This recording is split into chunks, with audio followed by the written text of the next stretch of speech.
Lalu sesosok wajah cantik muncul di hadapannya. Bersambung, 611. Rambutnya sedikit basah, seperti baru selesai keramas, dan juga ada semilir aroma wangi dari tubuhnya, yang jadi tercampur dengan bau darah dan keringat Damar. Dia menundukkan kepalanya, dia tampak memegang handuk di tangannya, dan dia dengan hati-hati menyeka tubuh Damar. Di mana dia melihat ada luka di tubuh Damar, dia akan hati-hati untuk menghindari area luka itu. Dia adalah Lilia. Dia mengenakan sebuah baju longgar sambil menyeka tubuh Damar. "Dokter Lilia," ujar Damar sambil membuka matanya dengan suara sedikit berbisik. "Kamu lanjut tidur saja, aku datang untuk mengobati luka kalian," ujar Lilia. "Luka cedera keris dan punggung sedikit lebih serius, dan aku telah menyuruh orang untuk mengantarkan mereka ke tim medis." Dewan tak terluka, dia pergi ke ruangan medis untuk menjaga Sally. Damar kemudian mengangguk dan berkata, "Di mana Talia?"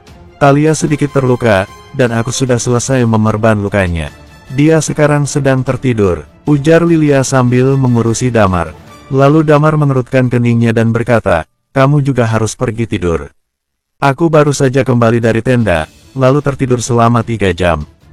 Badanku terasa lengket dan tak nyaman, jadinya aku terbangun dan pergi mandi," ujar Lilia. "Setelah aku selesai mengurusimu, aku akan kembali untuk tidur." "Tidak apa-apa, kamu pergi tidur duluan saja, kamu bisa kembali membersihkan lukanya kalau kamu nanti sudah bangun," ujar Damar sambil menggelengkan kepalanya. "Selain itu, badanku juga dipenuhi darah, kamu juga pasti sulit untuk membersihkannya. Aku akan membantumu untuk menyekanya, kamu tidur saja dengan nyenyak. Aku tahu kamu sudah sangat capek dan lukamu pun belum dibalut, takutnya nanti jadi infeksi," ujar Lilia. Melihat dia yang bersikeras, Damar tak mengatakan apa-apa lagi. Dia sudah sangat capek dan perlu beristirahat. Tak peduli baik itu secara mental atau fisik, dia merasakan lelah yang tak ada habisnya.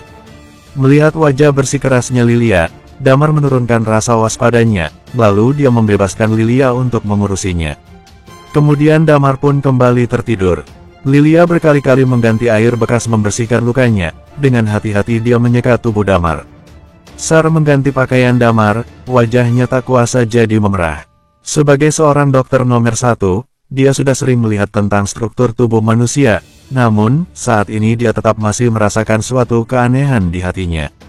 Seorang pria seperti Damar, apa dia bisa tak menyukainya? Hanya saja dia tak pernah mau bersedia untuk menjelaskannya.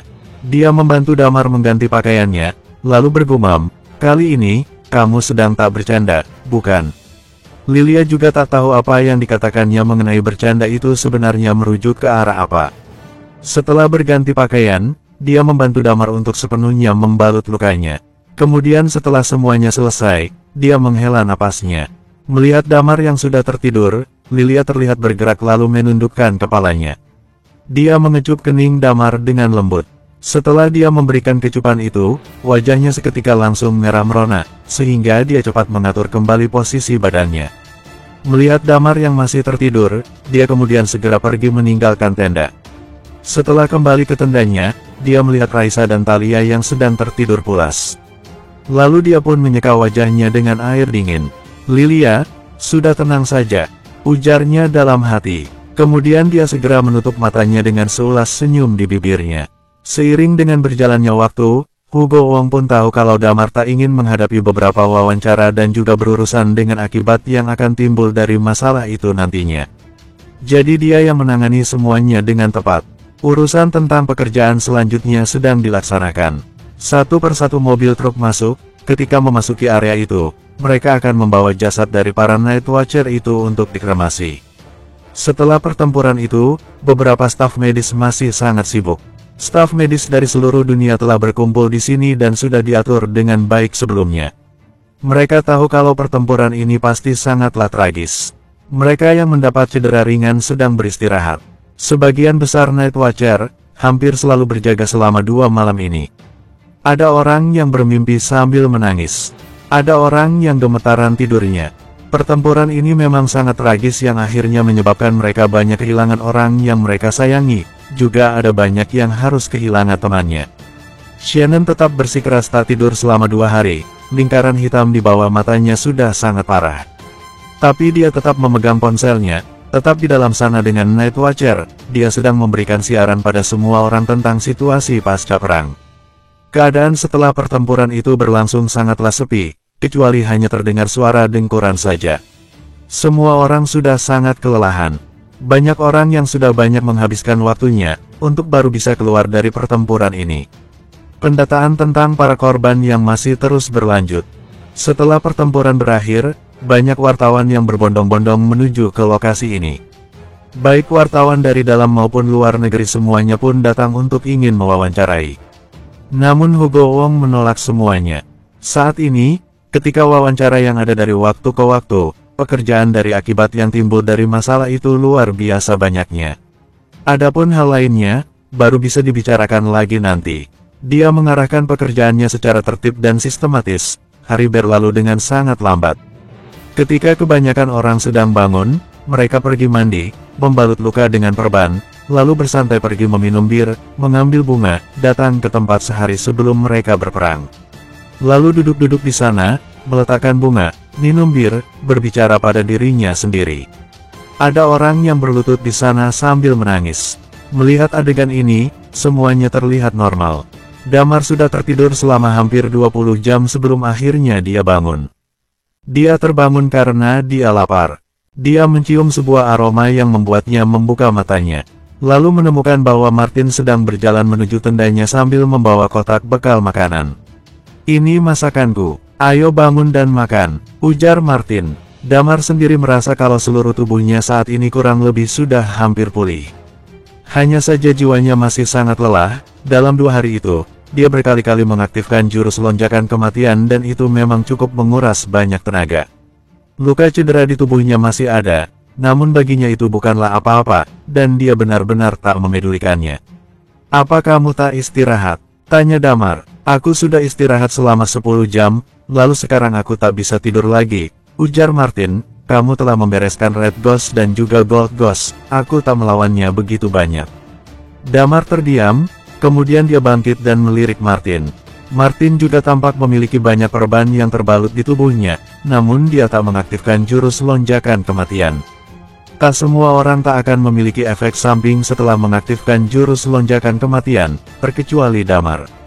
Termasuk Martin dan yang lainnya, jika itu bukan pilihan terakhir mereka, maka mereka pun tak akan mengaktifkannya. "Lukamu tidak parah, bukan?" tanya Damar ketika melihat perban yang terbalut di tubuh Martin. "Aku tak bisa mati, setelah pertempuran ini, aku merasa mungkin setelah beberapa saat, aku cukup mampu untuk menerobos tingkatan Half Undying Flame," ujar Martin pada dirinya sendiri. "Lain kali kamu tidak perlu lagi seorang diri yang harus datang menghadapi Gold Ghost." "Lalu bagaimana dengan yang lain? Bagaimana dengan korban?" tanya Damar. 7 orang dari tingkat Dewa Mati. Guntur terluka sangat serius, sekarang dia masih dalam keadaan koma. "Kamu dan dia sedikit mirip, tak peduli dengan apapun ketika sedang bertarung," ujar Martin sambil menghela napasnya. Karakter Guntur memanglah seperti itu. Damar pun menghela napasnya, lalu yang lainnya. Ketika mendengar Damar menanyakan yang lainnya, kelopak mata Martin sedikit berkedut, dan menunjukkan raut wajah sedih. Bersambung, 612. Ya, dengan raut wajah yang sedih dia berkata, "Korbannya sangat banyak." Hati Damar terasa tenggelam, korbannya sangat banyak, dia memang sudah memikirkannya. Pertempuran yang terus-menerus berjalan selama 2 hari, memang terlalu lama. Selain itu, saat baru mulai, sudah banyak Night Watcher yang mati terbunuh. Martin kembali melanjutkan, "Orang-orang yang aku bawa kembali, lebih dari 3.000 yang telah mati dalam pertempuran, hampir 1.000 yang gagal, dan 1.000 orang yang selamat. Orang-orang yang dibawanya kembali adalah merujuk pada orang yang terkuat yang dibawanya dari Sin City. Totalnya ada 5.000 orang. Sebelum Damar membereskan Gold Ghost, mereka harus berhadapan dengan Red Ghost, dan mulai menimbulkan banyak korban. Lebih dari 3.000 korban yang mati dan lebih dari 1.000 yang gagal.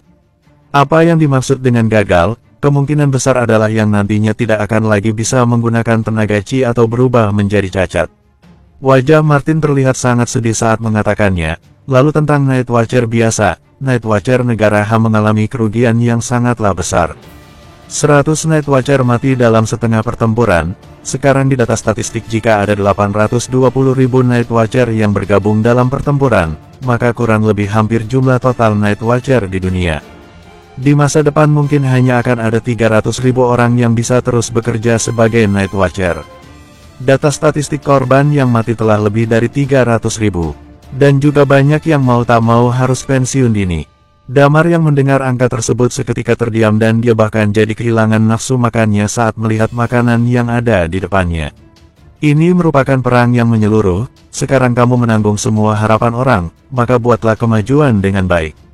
Jika nantinya akan ada lagi kekuatan Undying Flame yang datang, walaupun iman sudah tidak ada, harapan kami, hanyalah padamu, ujar Martin yang sambil menyeka air matanya.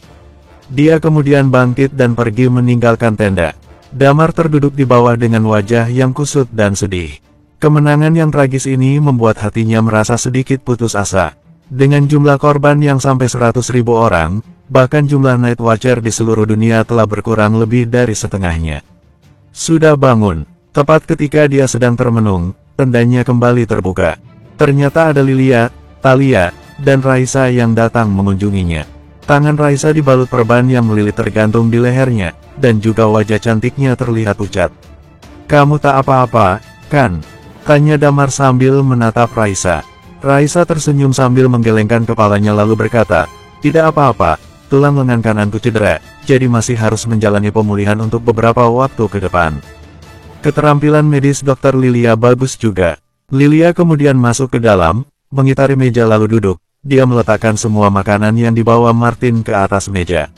"Apa Sally sudah siuman?" tanya Damar. Thalia menggelengkan kepalanya lalu berkata, "Dia masih koma, Dr. Lilia sudah melakukan operasi kedua padanya. Semua kondisi fisiknya telah stabil. Hanya tinggal menunggu waktu saja untuk menunggu dia siuman.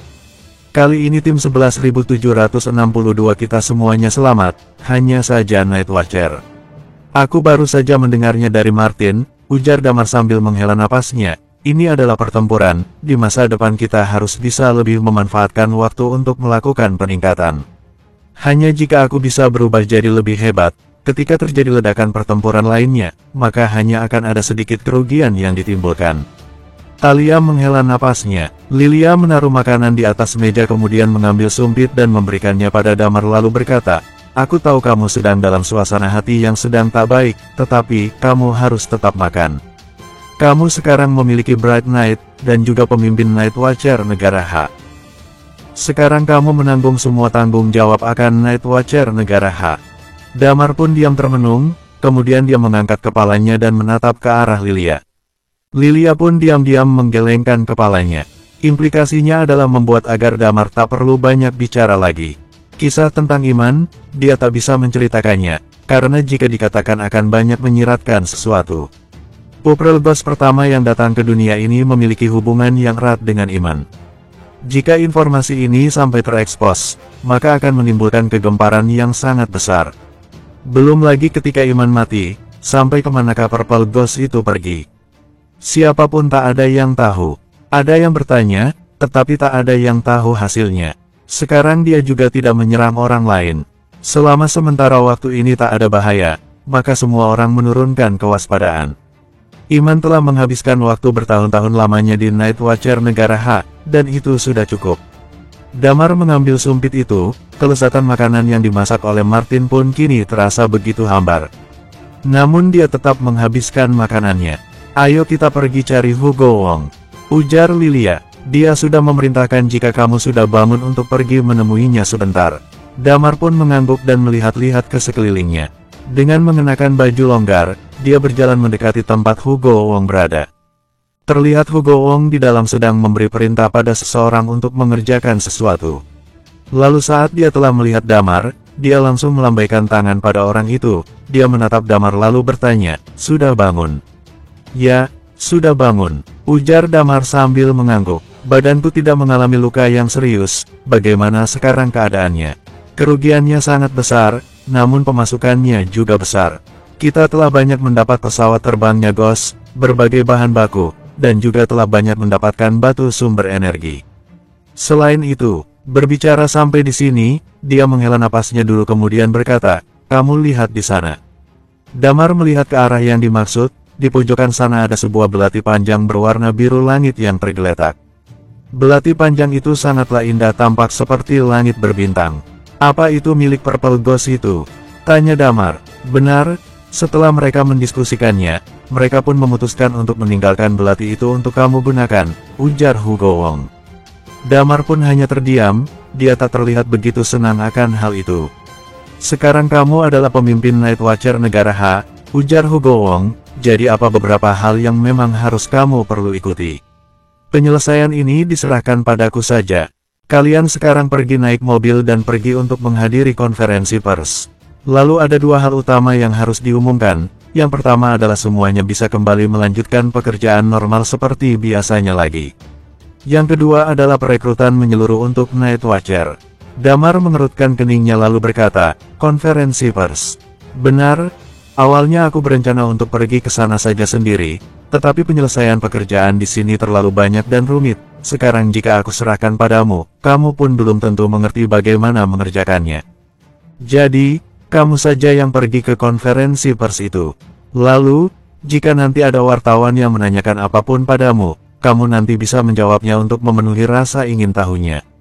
Tak perlu pedulikan banyak hal. Setelah selesai dari konferensi pers itu, langsung pergi berkumpullah di markas Night Watcher negara H.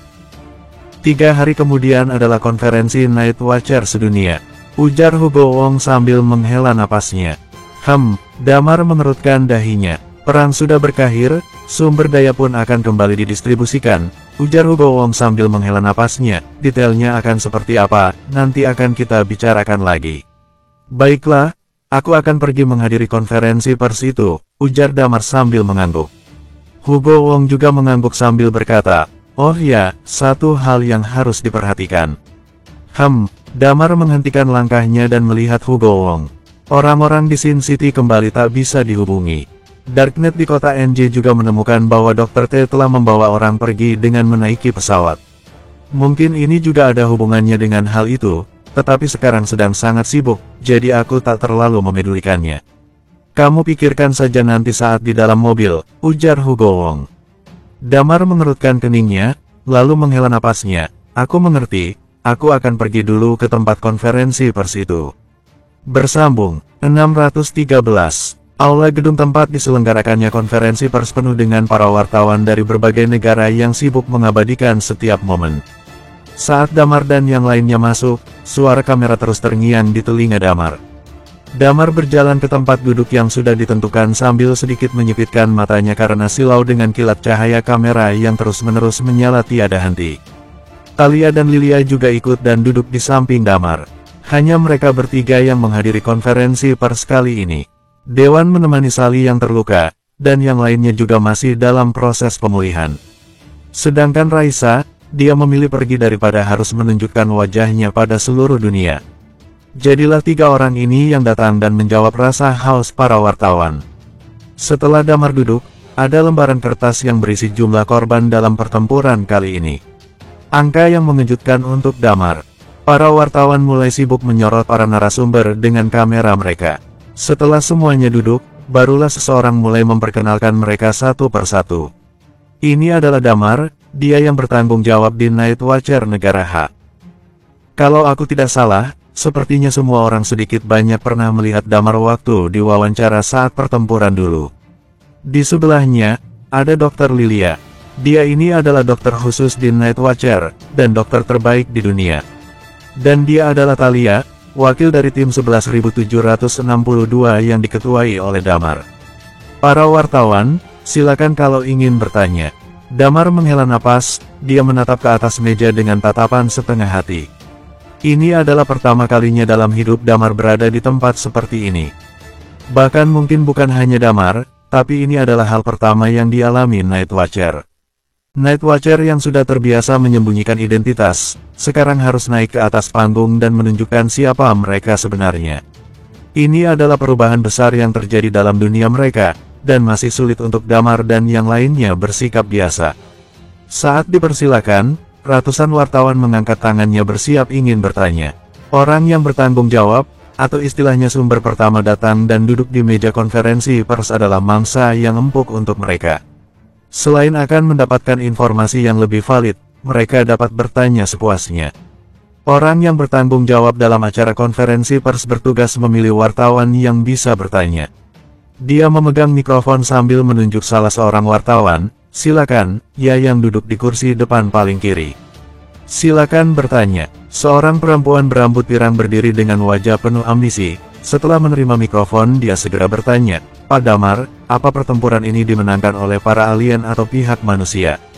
Damar mendekatkan mulutnya ke arah mikrofon yang sudah disediakan di atas meja kemudian mengangguk, pertempuran kemarin kita yang menang. Sebelum para Ghost menginvasi bumi, kami yang notabene adalah warga biasa tidak tahu menahu perihal hal ini. Kami hanya tahu perang sudah dimulai dan kalau Night Watcher kalah, maka kami semua akan mati. Harapan kami semua hanya bertumpu pada kemenangan para prajurit Night Watcher. Kami seperti domba peliharaan yang bisa mati kapan saja tanpa tahu apa yang terjadi pada dunia. Hal ini dapat dilihat dari jumlah korban meninggal dan luka-luka yang tidak sedikit jumlahnya, tambah wartawan lagi. Damar yang mendengar hal ini pun menggertakkan giginya dan menjawab, jadi maksudmu kami harus bertanggung jawab atas para korban yang meninggal? Wartawan itu segera menjawab Damar, saya pikir iya, Night Watcher harus bertanggung jawab. Damar melirik sinis, rasa kesal karena usahanya tidak dihargai. Baru kemarin Night Watcher melakukan taruhan nyawa untuk melindungi para wartawan pengorek berita yang saat ini berkumpul, sekarang pengorbanan mereka malah dipertanyakan ketulusannya. Bahkan mereka dituntut bertanggung jawab. Tapi Damar menanggapi hal ini dengan tenang, bukannya menjawab, Damar malah membalikkan pertanyaan wartawan itu, jadi, apa yang kamu inginkan dari Night Watcher? Wartawan perempuan itu terkejut dengan pertanyaan Damar. Tapi pengalamannya sebagai wartawan mampu membuatnya sigap dan cepat tanggap dalam keadaan apapun. Wartawan ini segera menjawab tak kalah tenang dari Damar, saya pikir seharusnya Night Watcher memberitahu dunia akan hal ini. Saat meteor-meteor berjatuhan, semua orang harusnya dapat bersembunyi ke tempat yang lebih aman daripada harus mengeluarkan ponsel dan memfotonya. Hal ini karena mereka tidak tahu apa yang sedang mereka kagumi dan bagikan. Kalau semua orang tahu, mereka pasti akan sibuk bersembunyi dan hal ini dapat meminimalisir korban jiwa. Damar menghela napas berat dan berkata, pertama, kalian semua sudah tahu bagaimana kemampuan para Ghost. Apa kamu pikir dapat menghindari mereka? Kedua, kalau kami memberitahu dunia, hal ini akan menyebabkan masalah lebih besar. Masyarakat akan jadi panik, dan keadaan akan semakin sulit dikendalikan. Sebaiknya sebelum bertanya, kalian harus memiliki data yang lebih akurat. Saat Damar mengatakan hal ini, wartawan itu melirik sinis. Begitu dia ingin menyanggah pernyataan Damar, orang yang bertanggung jawab segera berkata, pertanyaan selanjutnya. Wartawan perempuan itu tampak duduk dengan tidak puas. Segera wartawan lain berdiri, kali ini seorang laki-laki. Dia melihat Damar dan bertanya, Pak Damar, saya ingin bertanya, apakah Ghost tidak akan datang lagi? Kami semua sudah tahu kalau Purple Ghost adalah Ghost terkuat, dan Pak Iman adalah orang yang mampu mengalahkan Ghost ini. Apakah ada kemungkinan Ghost akan turun ke bumi? Dan kalau Purple Ghost datang lagi, apakah ada yang mampu melawannya selain Pak Iman? Pertanyaan ini disampaikan dengan sedikit lebih halus, tidak seperti wartawan perempuan tadi yang langsung to the point. Damar segera menjawab, Ghost pasti akan datang lagi. Night Watcher dari seluruh dunia akan terus mempersiapkan diri untuk menghadapi hal ini. Ghost yang muncul dalam skala kecil tidak akan berdampak pada kehidupan kalian. Semuanya, kalian sudah dapat beraktivitas dengan normal. Kalian semua sudah bisa makan, minum, dan melanjutkan kehidupan normal kalian semua. Soal Purple Ghost, aku tidak tahu kapan tepatnya dia akan muncul lagi. Tapi aku yakin akan ada orang yang sepadan dan mampu melawannya. Saat ini aku masih tidak bisa memastikan siapa yang mampu, bahkan aku sendiri masih belum cukup kuat untuk melawan Purple Ghost. Saat Damar selesai menajwab, semua orang terdiam untuk sementara waktu. Mereka semua kini tahu hal yang sangat buruk. Kalau Purple Ghost datang dalam waktu dekat, umat manusia akan mengalami masa yang sulit. Bahkan mereka dapat berada dalam krisis hancurnya dunia. Melihat semua orang yang terkejut, Damar segera menambahi kalimatnya, tapi kalau hal itu terjadi, kami semua, para Night Watcher, akan bertarung sampai mati. Kalau perlu kami akan menggunakan tubuh kami sebagai tameng demi melindungi umat manusia. Aku akan melawan Purple Ghost. Night Watcher rela mati demi melindungi semua orang. Kalimat Damar yang terdengar jelas, tegas, dan tidak dibuat-buat itu mampu melewati telinga semua orang dan masuk ke dalam hati mereka. Prok-prok, setelah keheningan sesaat, suara tepuk tangan terdengar. Dimulai dari beberapa kali tepukan, kini disusul dengan ratusan tepuk tangan yang memenuhi ruangan. Memekakkan telinga seperti sedang ada konser penyanyi idol terkenal. Setelah suara tepuk tangan mereda, kini tiba pertanyaan lagi dari wartawan ketiga. Kali ini wartawan dari negara NM, kami sudah melihat berita mengenai pertempuran ini. Ada banyak pahlawan yang gugur, dan penduduk sipil. Pertanyaan saya adalah, apakah dengan kekuatan Night Watcher yang berkurang masih mampu melawan kedatangan para Ghost selanjutnya? Pada saat ini, Lilia mengambil mikrofon dan menjawab, karena invasi Ghost dalam skala besar, kami tidak memungkiri kalau kekuatan Night Watcher melemah. Untuk saat ini kami akan fokus memulihkan diri dan mengobati prajurit yang terluka. Kami masih bisa bertarung melawan Ghost yang datang, jadi, kalian semua tidak perlu khawatir. Setelah itu, dia menoleh ke arah Damar sambil mengedipkan mata. Damar menghela napas, dia akan menyampaikan perintah dari Hugo. Melalui konferensi pers ini, aku ingin mengumumkan sesuatu. Pertama, dalam 3 hari, Night Watcher di seluruh dunia akan membuka pendaftaran anggota baru. Kalau kalian bukan seorang prajurit, kami bisa melatih kalian. Kalau kalian memiliki latar belakang atau pengalaman menjadi seorang prajurit, maka silakan segera bergabung. Kalau kalian semua ingin melindungi dunia bersama kami, silakan segera mendaftar. Kata Damar. Setelah itu, Damar kembali berkata, sekali lagi aku umumkan, semuanya, kalian dapat melanjutkan kehidupan kalian dengan normal. Silakan pergi bermain, bekerja, atau apapun. Bersambung, 614. Meskipun Damar sudah mengatakan kalau semua orang dapat beraktivitas dengan normal, Damar merasa perlu mengulangi pernyataan ini. Bahkan harusnya sebanyak kekhawatiran masyarakat. Saat ini mental masyarakat adalah hal yang paling penting. Kalau mereka masih terus hidup dalam kepanikan, dunia akan pincang. Para wartawan sibuk merekam dan mencatat semua pernyataan Damar. Sudah pasti konferensi pers ini akan menjadi trending topik dimanapun. Salah satu berita yang akan menghebohkan adalah mengenai pembukaan pendaftaran anggota baru Night Watcher di seluruh dunia. Meskipun akan ada persyaratan yang harus dipenuhi calon pendaftar, kenyataan ini adalah krisis yang dapat semua orang rasakan. Night Watcher benar-benar butuh kekuatan tambahan. Dan untuk masalah ini, Damar tidak dapat memastikan berapa banyak anggota yang akan direkrut. Semua orang yang akan mendaftar sudah tahu tugas apa yang menanti mereka. Damar tidak yakin para orang tua akan merelakan anaknya untuk mengemban tugas yang tidak mudah di Night Watcher. Tetapi, kalau melihat keadaan sekarang, rasanya semua orang setidaknya harus belajar seni bela diri. Setelah pertempuran dengan Ghost, jalan perubahan sudah di depan mata. Mulai dari ekonomi dan berbagai sektor lainnya. Konferensi pers masih terus berlanjut. Pertanyaan yang diajukan para wartawan kebanyakan adalah mengenai rencana apa yang dipersiapkan Night Watcher, berapa jumlah Ghost yang akan datang lagi, berapa jumlah korban dan sebagainya. Sedikit demi sedikit Damar mulai terbiasa dengan wawancara seperti ini. Dia mulai paham ritme untuk menjawab pertanyaan menggebu para wartawan. Hal ini membuat Damar paham apa yang dirasakan Iman, kenapa dia selalu diam dan bergerak sehalus mungkin. Sekali membuat kesalahan dan dunia tahu, maka inilah akhirnya. Melakukan klarifikasi, Damar duduk di depan dan menjawab semua pertanyaan sebagai wakil dari Night Watcher. Kalau bisa memilih, Damar lebih senang bertugas dengan damai tanpa harus melakukan konferensi pers semacam ini. Sambil menjawab pertanyaan wartawan yang tiada habisnya, Damar juga mulai memikirkan apa yang akan dia lakukan setelah ini. Konferensi pers berlangsung selama 3 jam. Damar merasa rahangnya hampir copot. Untungnya ada Lilia dan Talia yang membantunya. Setelah konferensi pers yang melelahkan itu selesai, Damar menyeka keringat yang membasahi keningnya dan keluar dari gedung. Lebih sulit dari kelihatannya, kan? Kata Lilia sambil menyodorkan tisu ke Damar. Damar mengangguk dan berkata, ini benar-benar gila. Aku merasa tidak cocok dengan posisi sebagai pemimpin. Aku akan mencari orang untuk menggantikanku. Lilia segera menjawab, posisi ini harus kamu yang isi. Sekarang Iman sudah pergi, kamu adalah orang terkuat yang kita punya. Kamu harus mengambil alih posisi orang tua itu. Bukannya Hugo masih terus melatih Bagas. Kalau Bagas sudah siap, biarkan dia menggantikanmu. Damar mengangguk dan berkata, benar juga. Apa kita akan kembali sekarang? Tanya Talia. Damar menggelengkan kepalanya, Aku tidak akan kembali sekarang, aku harus pergi ke suatu tempat. Lilia langsung paham maksud dan tujuan Damar. Dia berinisiatif untuk ikut menjawab, Thalia, kembalilah dulu. Aku akan melakukan sesuatu bersama Damar dulu. Apa yang akan kalian lakukan? Tanya Thalia sambil melihat Damar keheranan.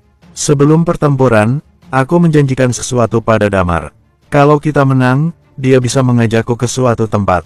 Thalia masih melihat Damar dan Lilia dengan tatapan curiga. Baiklah.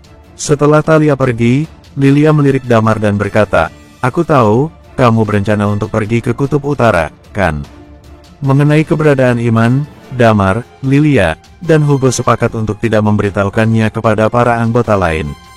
Damar ingin pergi ke Kutub Utara. Selain karena Damar ingin melihat keadaan Iman, dia juga ingin bertemu dengan Purple Ghost. Damar selalu merasa ada alasan tertentu mengapa para Ghost mendarat ke bumi. Sebagai Ghost pertama yang datang ke bumi, harusnya Purple Ghost ini mengetahui alasannya. Kalau Damar dapat mengetahui alasannya, mungkin pertempuran ini dapat dihindari. Benar, kata Damar, apa kamu berencana ikut denganku? Kita pergi bersama, mungkin aku bisa memeriksa kondisi Iman. Aku masih tidak dapat percaya pada Purple Ghost itu, kata Lilia. Damar terdiam sejenak, menimbang baik buruknya. Tak berapa lama dia pun mengangguk setuju dan berkata, baiklah, kita minta Adelio mengantar kita. Lilia mengangguk dan berkata, aku akan menghubunginya. Segera, mereka menghubungi Adelio dan disanggupi. Setelah menerima telepon, Adelio segera terbang menuju bandara. Mereka pun memulai perjalanan jalur udara menuju Kutub Utara. Setelah sampai di langit Kutub Utara, Adelio berkata, pesawatnya hanya bisa terbang serendah ini. Tidak ada landasan untuk pesawat mendarat. Kalian hanya bisa turun di sini, gunakan parasut kalian. Damar melihat ke bawah lalu berkata, baiklah, kalau begitu kami turun di sini. Kamu bisa kembali, jangan katakan kalau kami pergi ke sini pada yang lain. Adelio terkejut dan bertanya, yang lain siapa? Apa termasuk anggota timmu? Iya, jawab Lilia. Adelio mengangguk, dia paham kalau perjalanan Damar kali ini sangat rahasia. Dia hanya dapat mematuhi. Baik. Damar mengangguk, mereka berdua segera bersiap mengenakan parasut sebelum akhirnya melompat terjun ke bawah. Pada saat yang bersamaan, di Sin City, beberapa kapal pesiar terlihat meninggalkan pelabuhan. Di atas kapal pesiar itu, ada beberapa orang dengan wajah ketakutan. Sial, kenapa membiarkan mereka kabur? Teriak Bloody yang berdiri di pintu sambil terus mengumpat. Di sampingnya, wanita bertopeng rubah mengerutkan kening dan berkata, biarkan saja, tidak banyak persediaan yang ada di kapal itu. Dan lagi sepertinya mereka akan kesulitan memanfaatkan lautan. Benar juga, lagi pula cepat atau lambat hal ini akan diketahui Night Watcher, jawab Bloody. Ayo pergi, ajak wanita bertopeng rubah. Damar dan Lilia mendarat di daratan bersalju. Suhu di Kutub Utara sangat rendah, Damar dan Lilia mengenakan seragam mereka dan dilapisi mantel tebal sepanjang lutut. Mereka juga menggunakan chi sejati milik mereka untuk membuat suhu tubuh tetap stabil. Apa Ghost bisa bertahan di tempat seperti ini? Tanya Lilia sambil menyingkirkan salju dari wajahnya.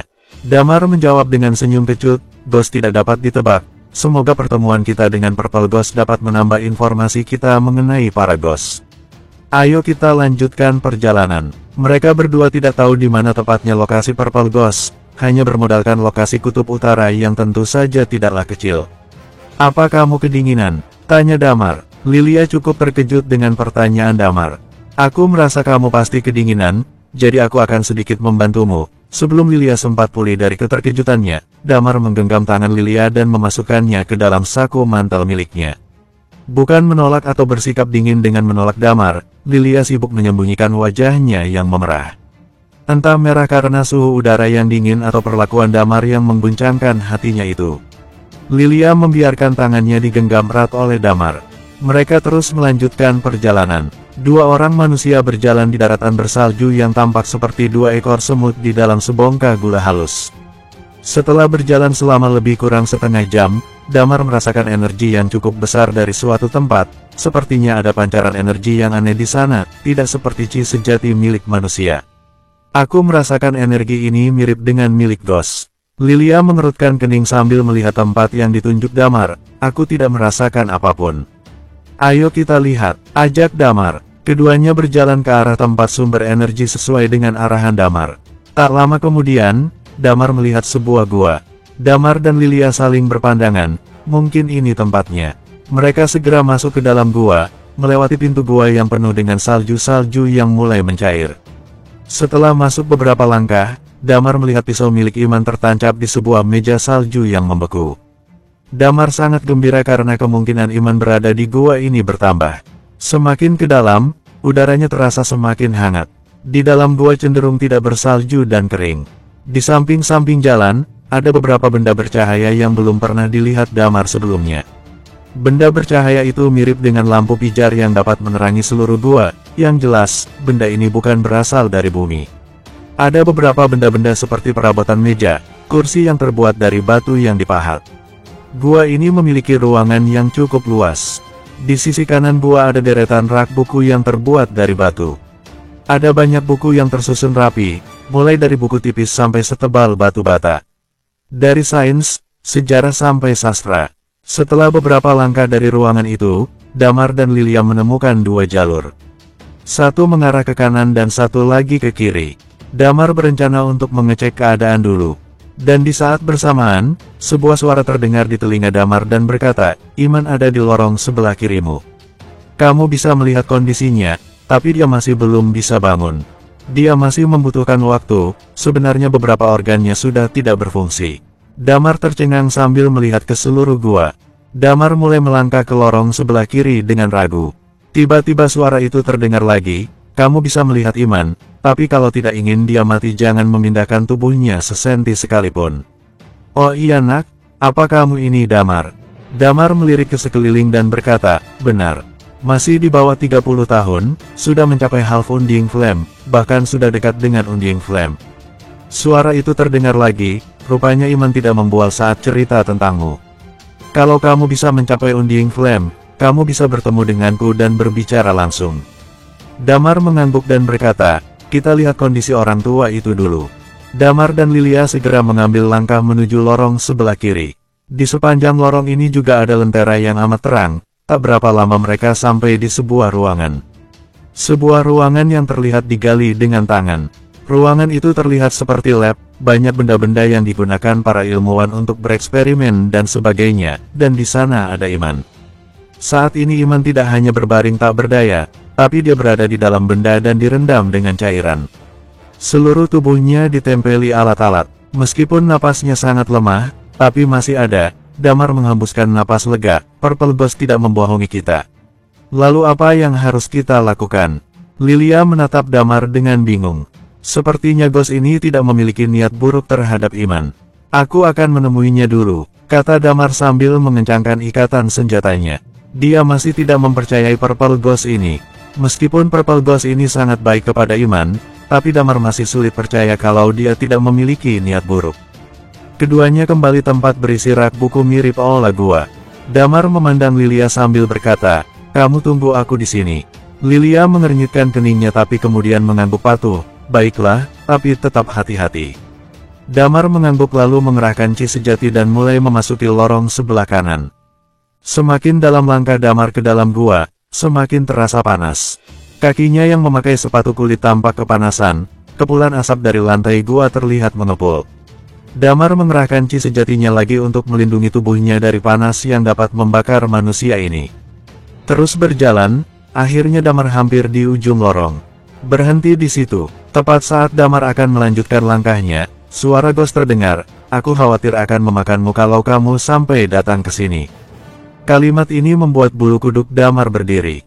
Dia menelan ludahnya sambil berdiri mematung.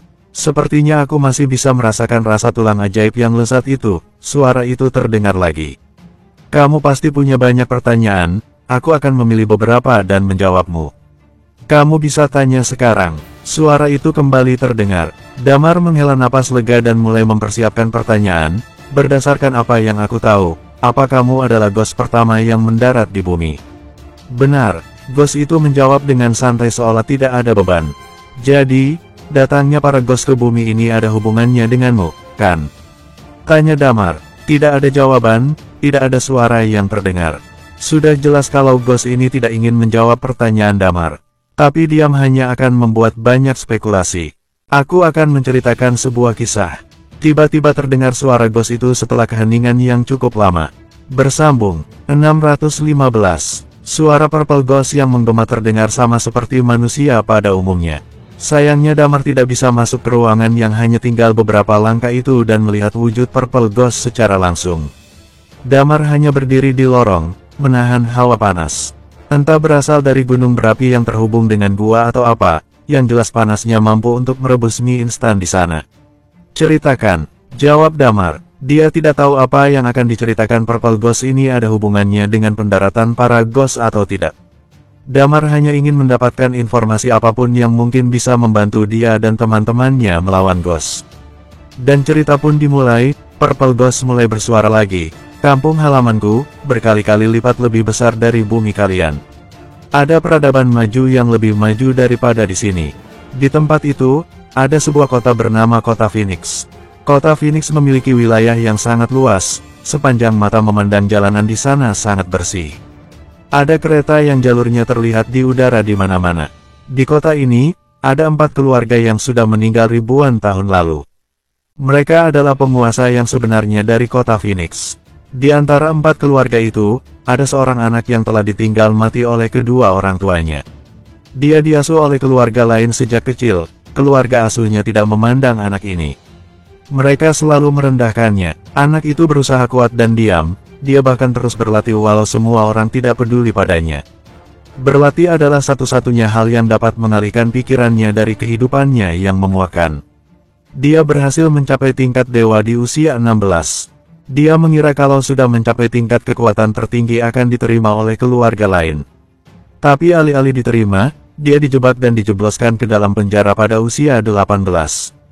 Di dalam penjara, dia berteman dengan beberapa orang. Dia menghabiskan 20 tahun lamanya di penjara. Saat dia berusia 38, dia sudah muak hidup membusuk di penjara. Dia terus berlatih sampai akhirnya mencapai level Undying Flame.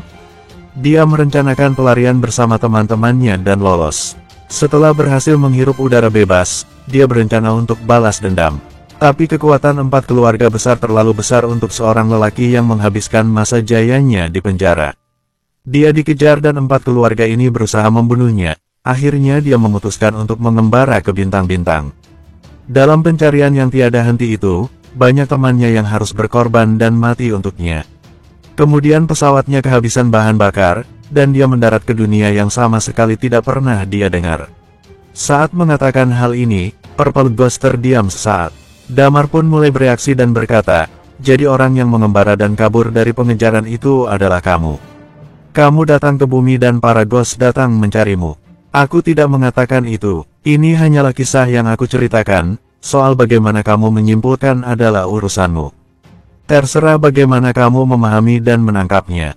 Hanya itu saja yang dapat aku katakan. Kalau suatu hari kamu sudah mencapai Undying Flame, aku akan menceritakan kisah selanjutnya, kata Purple Ghost dengan lemah. Soal iman, dia tidak akan dalam bahaya untuk saat ini. Sejauh ini kondisinya tidak mengalami penurunan, jangan khawatirkan dia. Kamu bisa pergi dengan tenang. Damar menghela napas lega, lalu mengangguk dan berkata, baiklah. Aku mendengar tubuhmu juga sedikit bermasalah. Salah satu alasan aku kemari adalah untuk memastikannya. Apa itu benar? Benar, tapi kamu masih belum berada di level Undying Flame. Jadi kalau aku menjelaskannya sekalipun, kamu tidak akan paham. Pergi, kalau kamu sudah mencapai level itu silahkan temui aku lagi, jawab Purple Ghost dan menambahi, oh iya, aku memilih 2 orang dari bumi. Pertama adalah Iman, dan yang kedua adalah Phil Rente. Franz, dia pemuda yang berbakat, dia sangat cepat memahami hal-hal berbau penelitian. Tapi dia sedikit paranoid dan takut. Baru-baru ini dia pergi ke sebuah pulau. Saat Damar mendengar hal ini, dia mengerutkan kening, apa dia sudah mencapai level Undying Flame? Belum, dia tidak terlalu berbakat dalam seni bela diri. Tapi terakhir kita berhubungan, dia sudah sangat dekat dengan level ini. Kamu juga sangat dekat dengan level ini. Tapi kamu dan dia masih unggul kamu, dia sudah stuck di level ini, jawab Purple Ghost dengan tenang, kalian pergilah dulu. Iman akan pulih, aku akan menyuruhnya kembali saat sudah tiba waktunya. Damar mengangguk seraya berkata, baik, Aku akan datang saat sudah mencapai level Unding Flame. Suara Purple Ghost tidak terdengar lagi. Dia segera kembali ke aula dan menemukan Lilia sedang duduk di kursi batu sambil membaca buku. Lebih tepatnya beberapa buku, ada antrian sekitar 4-5 buku yang sudah dia tumpuk di atas meja. Ada banyak buku mengenai medis di sini, seru Lilia antusias. Damar melirik ke lorong sebelah kanan dan berkata, simpan dan bawa pergi. Sepertinya itu tidak benar, kata Lilia sambil mengerutkan alisnya. Dia bisa mendengar pembicaraan kita. Tapi dia tidak memberikan respon apapun, itu tandanya kamu bisa membawanya. Lagi pula buku sebanyak ini tidak ada gunanya dia menyimpan terlalu lama, kata Damar kemudian dia mengambil buku-buku yang dibaca Lilia. Lilia masih enggan untuk membawa, mereka tidak izin dan ini bukannya sama saja mencuri. Tapi melihat Damar yang kesusahan membawa buku, dia pun segera membantu. Walaupun dengan ragu-ragu, mereka berdua meninggalkan gua. Setelah Damar dan Lilia pergi, terdengar desahan panjang yang bersanding dengan keheningan di sana. Setelah Damar membawa buku itu keluar, dia mencari parasut miliknya dan segera membungkus buku-buku itu dengan parasut. Setelah itu dia berdiri sambil berkaca pinggang, sepertinya kita berada dalam masalah. Lilia mengangguk paham dan berkata, memang, bagaimana kita akan kembali? Pesawat sudah terbang jauh, dan mereka cukup jauh dari rumah. Seharusnya ini tidak terlalu jauh dari negara O. Ayo kita segera mencari jalur supaya sampai di dekat negara O, kata Lilia sambil melihat sekeliling yang penuh dengan salju. Memang hanya itu hal yang dapat kita lakukan saat ini, kata Damar sambil menghela napas. Pada saat yang sama di Sin City, di bekas kediaman Hotgas. Di sebuah ruangan, ada beberapa orang yang duduk di sana. Termasuk Eden, dia duduk di posisi tengah antara kiri dan kanan. Di antara 10 dewa, Eden berada di posisi tengah. Bukan orang paling kuat juga bukan orang yang lemah. Sekarang sebagian besar pemimpin di beberapa daerah sudah menyerah pada kami, dan sebagian besar dari mereka yang masih tidak menyerah sudah kami habisi.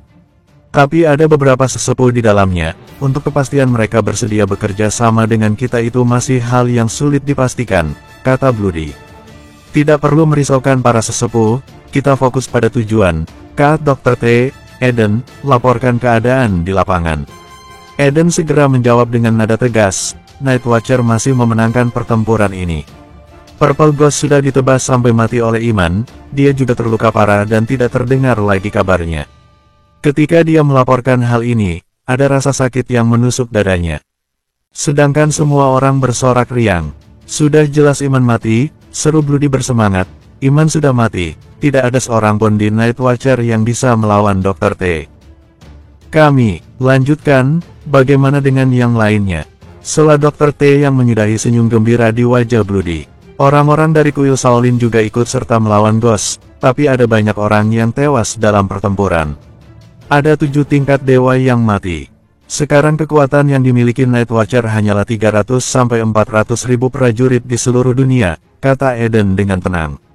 Di mana Damar? Saat ini, pertanyaan Dr. T mengejutkan yang lain. Apa yang dia lakukan dalam pertempuran ini? Apa perannya? Bersambung. 616. Dia membunuh 6 Gold Ghost. Sekarang dia menjadi pemimpin Night Watcher, kata Eden. Salah satu alis Dr. T terangkat saat mendengar hal ini. Sepertinya apa yang aku harapkan masih belum terjadi. Aku pikir Night Watcher akan kalah, ternyata Iman mampu menjadi penyelamat dan membuat Night Watcher menang. Ya meskipun kemenangan yang tragis. Kalau begitu dokter, apa yang harus kita lakukan selanjutnya? Tanya Wallace yang duduk di sebelahnya. Dr. T menyentuh dagunya sambil berpikir sejenak, tetap di Sin City dan kita tunggu kesempatan berikutnya. Aku sudah menunggu selama bertahun-tahun, dan menunggu setahun atau 2 tahun lagi sepertinya bukan waktu yang sulit. Mereka semua diam, entah apa yang ada di kepala mereka. Dr. T yang menyadari hal ini segera tersenyum dan berkata, jangan khawatir, apa yang sudah aku janjikan pada kalian pasti aku tepati. Kita jadikan Sin City sebagai base camp, kita tunggu saja. Suatu saat nanti pasti kita akan menang. Jadi apa kita akan kembali? Tanya Wallace. Dulu saat Night Watcher dipimpin oleh Iman, kita bisa keluar masuk sesuka hati. Hal ini karena Iman adalah orang yang dapat diajak bicara. Tapi sekarang Night Watcher negara dikepalai oleh Damar, aku yakin sedikit banyak kamu pernah mendengar karakter Damar. Mungkin saat ini mereka masih diam, tapi kalau mereka melihatmu kembali, Damar akan menghabisimu, kata Dr. T sambil tersenyum. Jadi kalian tunggu saja di sini dalam beberapa tahun. Tentu saja aku dapat kembali kapanpun aku mau, hal ini karena mereka tidak dapat mengalahkanku. Tapi kalau kamu tidak takut mati, silakan saja keluar dari sini. Lagi-lagi, suasana kembali jadi hening. Dr. T kembali menyentuh dagunya dan memikirkan rencana selanjutnya. Pada saat ini, Thalia sudah bertemu dengan Hugo. Di mana Damar dan Lilia? Tanya Hugo saat melihat Thalia kembali seorang diri. Katanya Damar ingin mengajak Dr. Lilia ke suatu tempat. Mereka pergi berdua, jawab Thalia sambil cemberut. Mereka berdua ingin pergi berdua. Thalia tidak memiliki pikiran apapun, tapi berbeda dengan Hugo, dia tersenyum.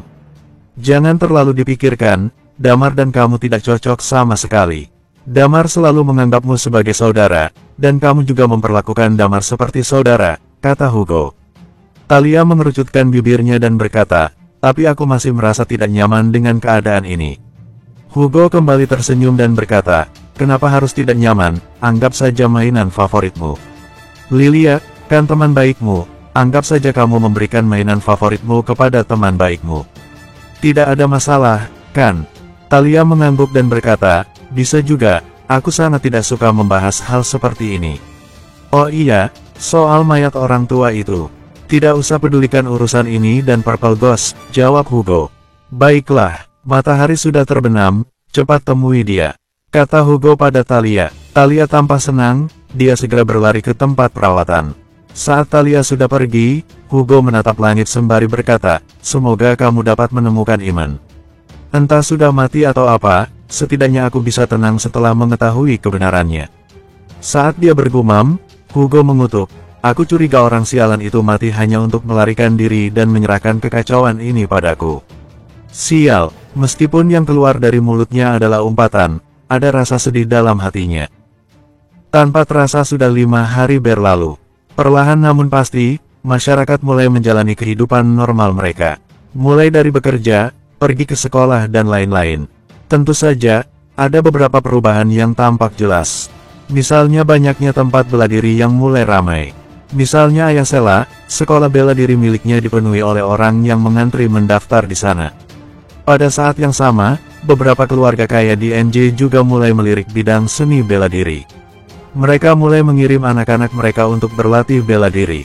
Beberapa waktu ke depan, seni bela diri akan kembali berjaya.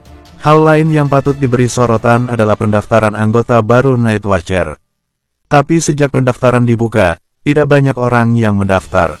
Kebanyakan orang lebih suka anak-anak mereka belajar bela diri sendiri daripada bergabung dengan Night Watcher. Pertempuran yang sengit dan pertumpahan darah tidak dapat dilakukan saat harus menjalankan misi di Night Watcher. Hal inilah yang membuat banyak orang ragu. Ada juga yang mendaftar walaupun tidak banyak. Setelah lolos tahap pertama, Night Watcher masih akan menyelidiki identitas mereka. Setelah lolos, pendaftar akan mulai berlatih. Orang-orang yang direkrut harus berlatih selama 1-2 tahun sebelum mereka dinyatakan siap terjun ke medan perang. Kecuali mereka yang sudah memiliki keahlian bela diri. Dan semuanya tidak tahu apa yang dilalui Damar dan Lilia. Mereka mengarungi lautan, melewati gunung untuk sampai di sebuah negara. Negara ini cukup kecil, dengan populasi hanya 300.000, terletak di dekat jalur negara O bagian utara. Setelah sampai, ponsel Damar dan Lilia baru mendapatkan sinyal. Lilia segera menghubungi Adelio dan memberitahukan lokasi mereka. Setelah itu, mereka menunggu Adelio datang dan menjemput mereka. Keduanya pergi ke sebuah restoran dan duduk di sana, memesan beberapa makanan dan 2 cangkir kopi untuk menyegarkan mata dan menghangatkan tubuh. Mereka belum makan enak dalam 5 hari terakhir. Karena keberangkatan mereka ke kutub utara yang sangat tiba-tiba, tidak ada yang membawa dompet. Tapi mereka tidak khawatir, karena sudah mengirimkan alamat pada Adelio. Mereka hanya perlu menunggu dan makanan akan dibayar oleh Adelio. Akhirnya mereka dapat duduk di kursi yang empuk. Damar melepaskan kotak di punggungnya. Ada 2 belati di dalamnya. Tak lama setelah mereka duduk dan menunggu pesanan, mereka berdua menyadari seisi restoran sedang menatap ke arah mereka. Orang-orang ini dari tadi melihat kita, tapi aku rasa mereka orang biasa, kata Lilia. Damar mengangguk dan tetap waspada. Meskipun Lukas sudah mati dan Palmono sudah ditangkap, masih ada kemungkinan anggota Red Lotus yang lainnya masih ada. Atau mungkin ada organisasi bawah tanah yang mengincar mereka berdua. Pesanan mereka sudah diantar, pelayannya memiliki kecantikan standar negara O. Dia berambut pirang, tinggi dan bertubuh seksi. Dia memandang Damar dengan penasaran, dan begitu selesai meletakkan tiap pesanan, barulah dia bertanya, "Permisi, apa kamu, Damar?" Dia bertanya dalam bahasa Inggris. Damar tahu apa yang dia katakan. Hanya saja dia dan Lilia masih terkejut. Dia mengangguk dan berkata, "Aku." Sedetik kemudian, pelayan itu tiba-tiba meraih salah satu lengan Damar dan berteriak dengan semangat, "Ya ampun, ini benar-benar Damar. Damar ada di sini." Suaranya yang nyaring terdengar sampai di setiap sudut restoran. Banyak orang yang mulai berdiri dan berlari mendekat untuk melihat Damar dan Lilia yang saat ini tampak clueless. Bersambung 617. Damar dan Lilia tampak terkejut melihat kerumunan orang asing yang mendatangi mereka dengan antusias. Kalau bukan karena mereka orang Baisa, Damar sudah mengambil belati dan menyingkirkan mereka semua. Pelayan itu menggandeng tangan Damar dan berkata, "Pahlawan, Damar sang pahlawan benar-benar ada di sini. Aku tidak menyangka dapat bertemu denganmu. Bolehkah aku berfoto denganmu?" Dia menatap Damar dengan penuh semangat, bahkan dia terlihat berkaca-kaca karena terlalu bahagia. "Pahlawan, pahlawan, pahlawan!" Sorakan teriakan para pengunjung restoran terdengar seperti supporter bola yang hendak menonton pertandingan klub favorit mereka. Bahkan suara riuh ini menarik para pejalan kaki. Mereka masuk ke dalam restoran untuk sekedar melihat apa yang terjadi. Baik Damar ataupun Lilia, mereka berdua hanya bisa mengedipkan mata. Damar sudah melakukan wawancara dan juga konferensi pers, apalagi ada kamera yang meliput dari udara saat Damar bertarung. Tentu saja akan ada banyak orang yang mengaguminya. 5 hari ini, foto Damar terus dimuat dalam koran dan berita di berbagai media. Damar mulai dikenal banyak orang di seluruh dunia. Tapi Damar masih belum bisa menerima perlakuan yang penuh semangat seperti ini. Bahkan ada beberapa orang yang berlutut di tanah dan mencium kaki Damar. Mereka meneriakkan kata pahlawan kepada Damar. Banyak yang berterima kasih pada Damar karena sudah menyelamatkan nyawa mereka. Pertempuran sengit dan pengorbanan Night Watcher lah yang bisa membuat mereka masih bisa datang ke restoran. Mereka sangat berterima kasih karena adanya Night Watcher. Damar dikelilingi banyak orang yang mengaguminya. Rasa malu bercampur bingung terlihat jelas di wajah Damar. Ini adalah pertama kalinya dia menghadapi situasi macam ini. Dia masih bingung harus bagaimana merespon orang-orang ini. Setelah paham situasinya, Lilia tersenyum memandangi Damar. Lelaki di depannya adalah seorang pahlawan. Meskipun Damar selalu jadi pahlawan di hati Lilia, dulu dan sekarang, Damar adalah pahlawan. Pahlawan Night Watcher, pahlawan umat manusia, dan pahlawan di hatinya. Banyak orang yang memfoto Damar, mengabaikan keberadaan Lilia. Dia masih duduk di sana dengan tenang, dan memandangi Damar dengan senyum di wajahnya. Lilia berpikir, keadaan mereka terasa seperti roller coaster. Lilia memikirkan kenangannya bersama Damar.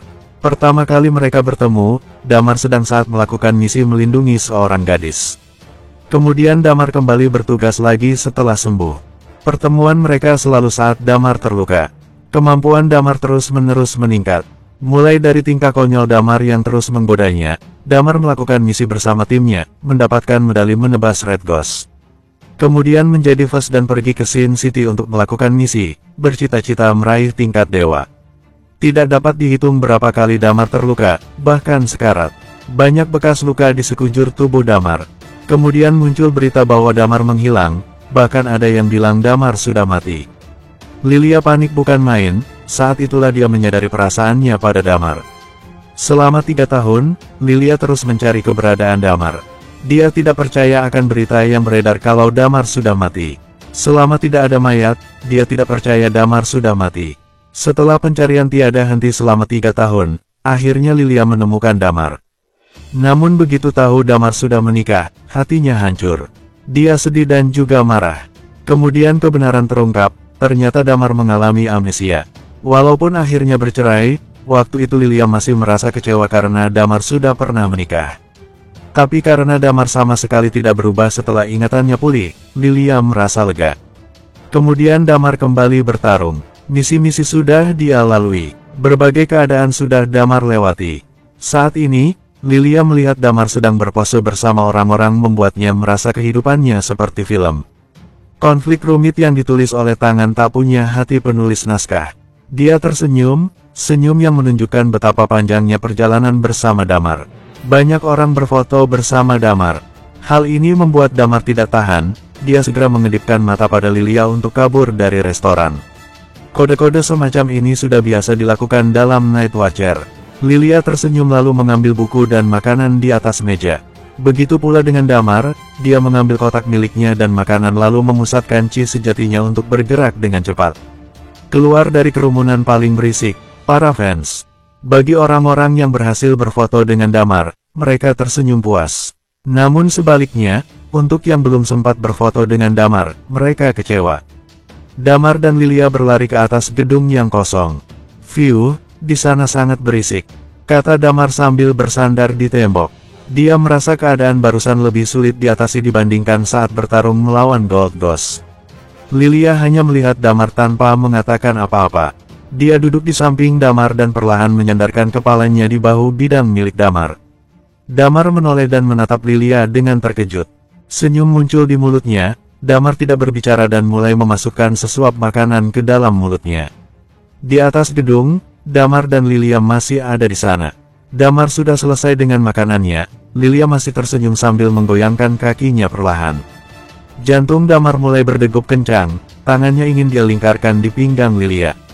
Diam, Lilia yang merasakan gerakan Damar di punggungnya itu segera berkata dengan nada dingin. Damar segera membatalkan niatnya, dan menggenggam tangannya. Apa kamu menerimaku? Tanya Damar, apa kita kembali saja lalu menikah? Ada terlalu banyak bunga di sekitarmu, jawab Lilia. Baru saja Damar akan menjawab, ponsel Lilia tiba-tiba berbunyi. Lilia segera mengambil ponselnya dan mengangkat panggilan itu. Setelah selesai, dia berkata pada Damar, Adelio ada di sini. Damar mengumpat dalam hati, lalu berdiri. Dia membawa buku-buku dan barang mereka lalu berkata, dia ada di mana? Setelah mengucapkan beberapa kata pada Adelio, Lilia mengangguk dan menjawab Damar, dia ada di bawah. Damar mengangguk dan berkata, oke, ayo kita kembali ke LH. Kamu tidak pergi ke markas Night Watcher? Tanya Lilia, aku masih malas ke sana, lagi pula Hugo akan menangani masalah di sana. Meskipun aku mengambil alih posisi Iman, aku rasa kita masih harus melakukan banyak hal. Kata Damar, maksudmu Sin City? Tanya Lilia lagi. Damar mengangguk sambil berkata, benar, aku ingin bertanya apa yang terjadi di sana. Mereka berdua bertemu Adelio di bawah. Adelio sudah berada di dalam taksi, dia duduk di samping supir dan mereka duduk di belakang. 1 jam kemudian, mereka lepas landas. Di pesawat, Damar dan Lilia duduk bersama Adelio. Damar bertanya, apa ada sesuatu yang terjadi hari ini? Night Watcher di seluruh dunia mengadakan pertemuan, pasukan gabungan juga ada di sana. Kata Adelio, perekrutan anggota baru juga sudah dimulai, tapi tidak banyak orang yang mendaftar. Dan sebagian prajurit diminta keluarganya pulang setelah mengetahui mereka adalah Night Watcher. Damar terkejut dengan hal ini. Tapi semua ini pasti akan terjadi, kini semua orang sudah mengetahui bagaimana bahayanya misi di Night Watcher. Untuk orang-orang yang terbiasa hidup damai, hal ini pasti akan sangat sulit mereka terima. Sebagian strategi yang dilakukan Night Watcher untuk segera memulihkan kekuatan sudah memiliki kemajuan. Mereka yang berada di tingkat awal berusaha untuk segera menaikkan level kekuatan, kata Adelio. Adelio menceritakan tentang perubahan-perubahan yang terjadi di negara O. Termasuk seni bela diri yang mulai digandrungi lagi. Masyarakat yang mulai bekerja dan bersekolah. Damar hanya mengangguk mendengarkan penjelasan Adelio. Untuk saat ini, dunia kembali damai. Tapi Damar tahu, ini hanya sementara. Mungkin bulan depan, mungkin tahun depan, atau mungkin 1 dekade kemudian. Yang jelas para Ghost akan kembali, bahkan mungkin saja mereka kembali dan lebih kuat.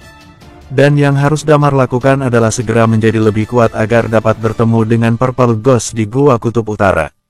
Mendapatkan informasi mengenai Ghost kemudian mencari tahu cara mengalahkan Ghost agar lebih efektif. 3 jam kemudian, mereka sudah sampai di Bandara LH. Keadaan di Bandara LH juga mulai kembali normal. Terlihat dari orang yang berlalu lalang keluar masuk pintu bandara. Keduanya berjalan keluar dari bandara. Sebisa mungkin berusaha untuk tidak menarik perhatian dan menimbulkan keributan seperti di restoran tadi. Mereka masuk ke dalam mobil. Mereka sudah menghubungi Chris dan yang lainnya terlebih dahulu. Talia datang menjemput mereka. Talia dan yang lainnya kembali ke LH setelah menghadiri pertemuan setelah pertempuran yang diadakan Night Watcher Negara H. Kini LH menjadi markas bagi Damar dan timnya. Damar masuk ke dalam mobil, Talia melirik keduanya dan bertanya, "Aku sudah memikirkannya selama 5 hari, nama untuk anak kalian." Lilia membuang muka lalu berkata, "Kami melakukan hal yang serius, jangan memikirkan hal konyol." Hehehe, Talia tertawa memaksa, "Oh iya Damar, ada hal yang ingin aku katakan."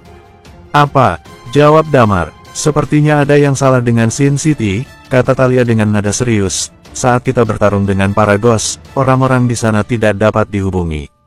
Kamu sudah mencoba mengirimkan seseorang ke sana, tapi mereka hilang tanpa jejak. Apa ini ada hubungannya dengan Dr. T?" Tanai Damar. "Sepertinya sudah ada pasukan yang dikirim tapi Dr. T dan bawahannya masih belum bisa ditemukan," kata Talia. Damar menyentuh hidungnya dan berkata, "Sepertinya aku harus bepergian lagi, apa ada yang ingin pergi ke Sin City?" Bandara di Sin City semakin berkembang. Sekarang bolak-balik ke sana bukanlah hal yang sulit. Hugo juga sudah mengatakannya. Dia bilang setelah kamu dan Lilia kembali, dia menyuruh beberapa prajurit tingkat dewa untuk pergi ke sana, angguk Talia.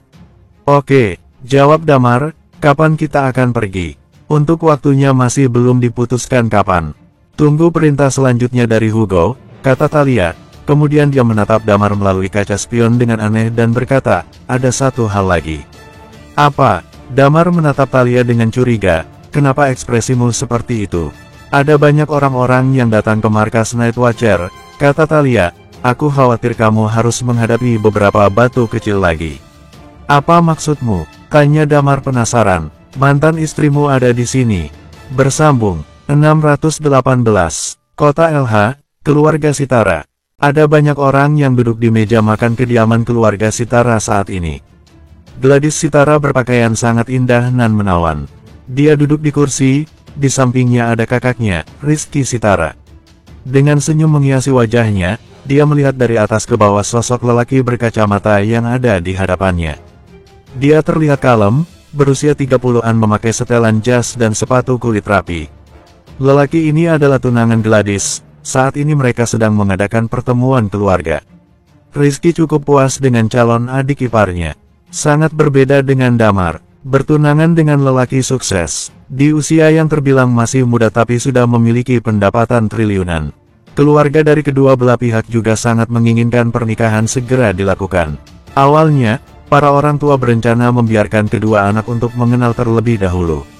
Tapi Gladys cenderung tidak berminat dan pihak lelaki terus mengajaknya bertemu. Gladys akan mengatakan 1000 alasan untuk menolak ajakan kencang dari tunangannya.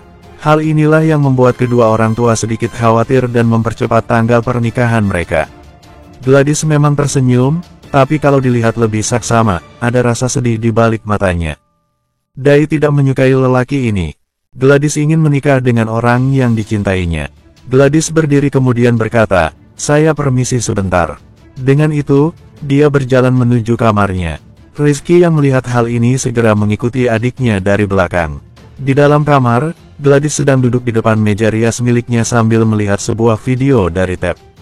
Itu adalah video Damar sedang bertarung waktu pertempuran terakhir kali dengan Paragos. Karena banyaknya orang di medan perang, tidak banyak kamera yang mendapatkan foto Damar.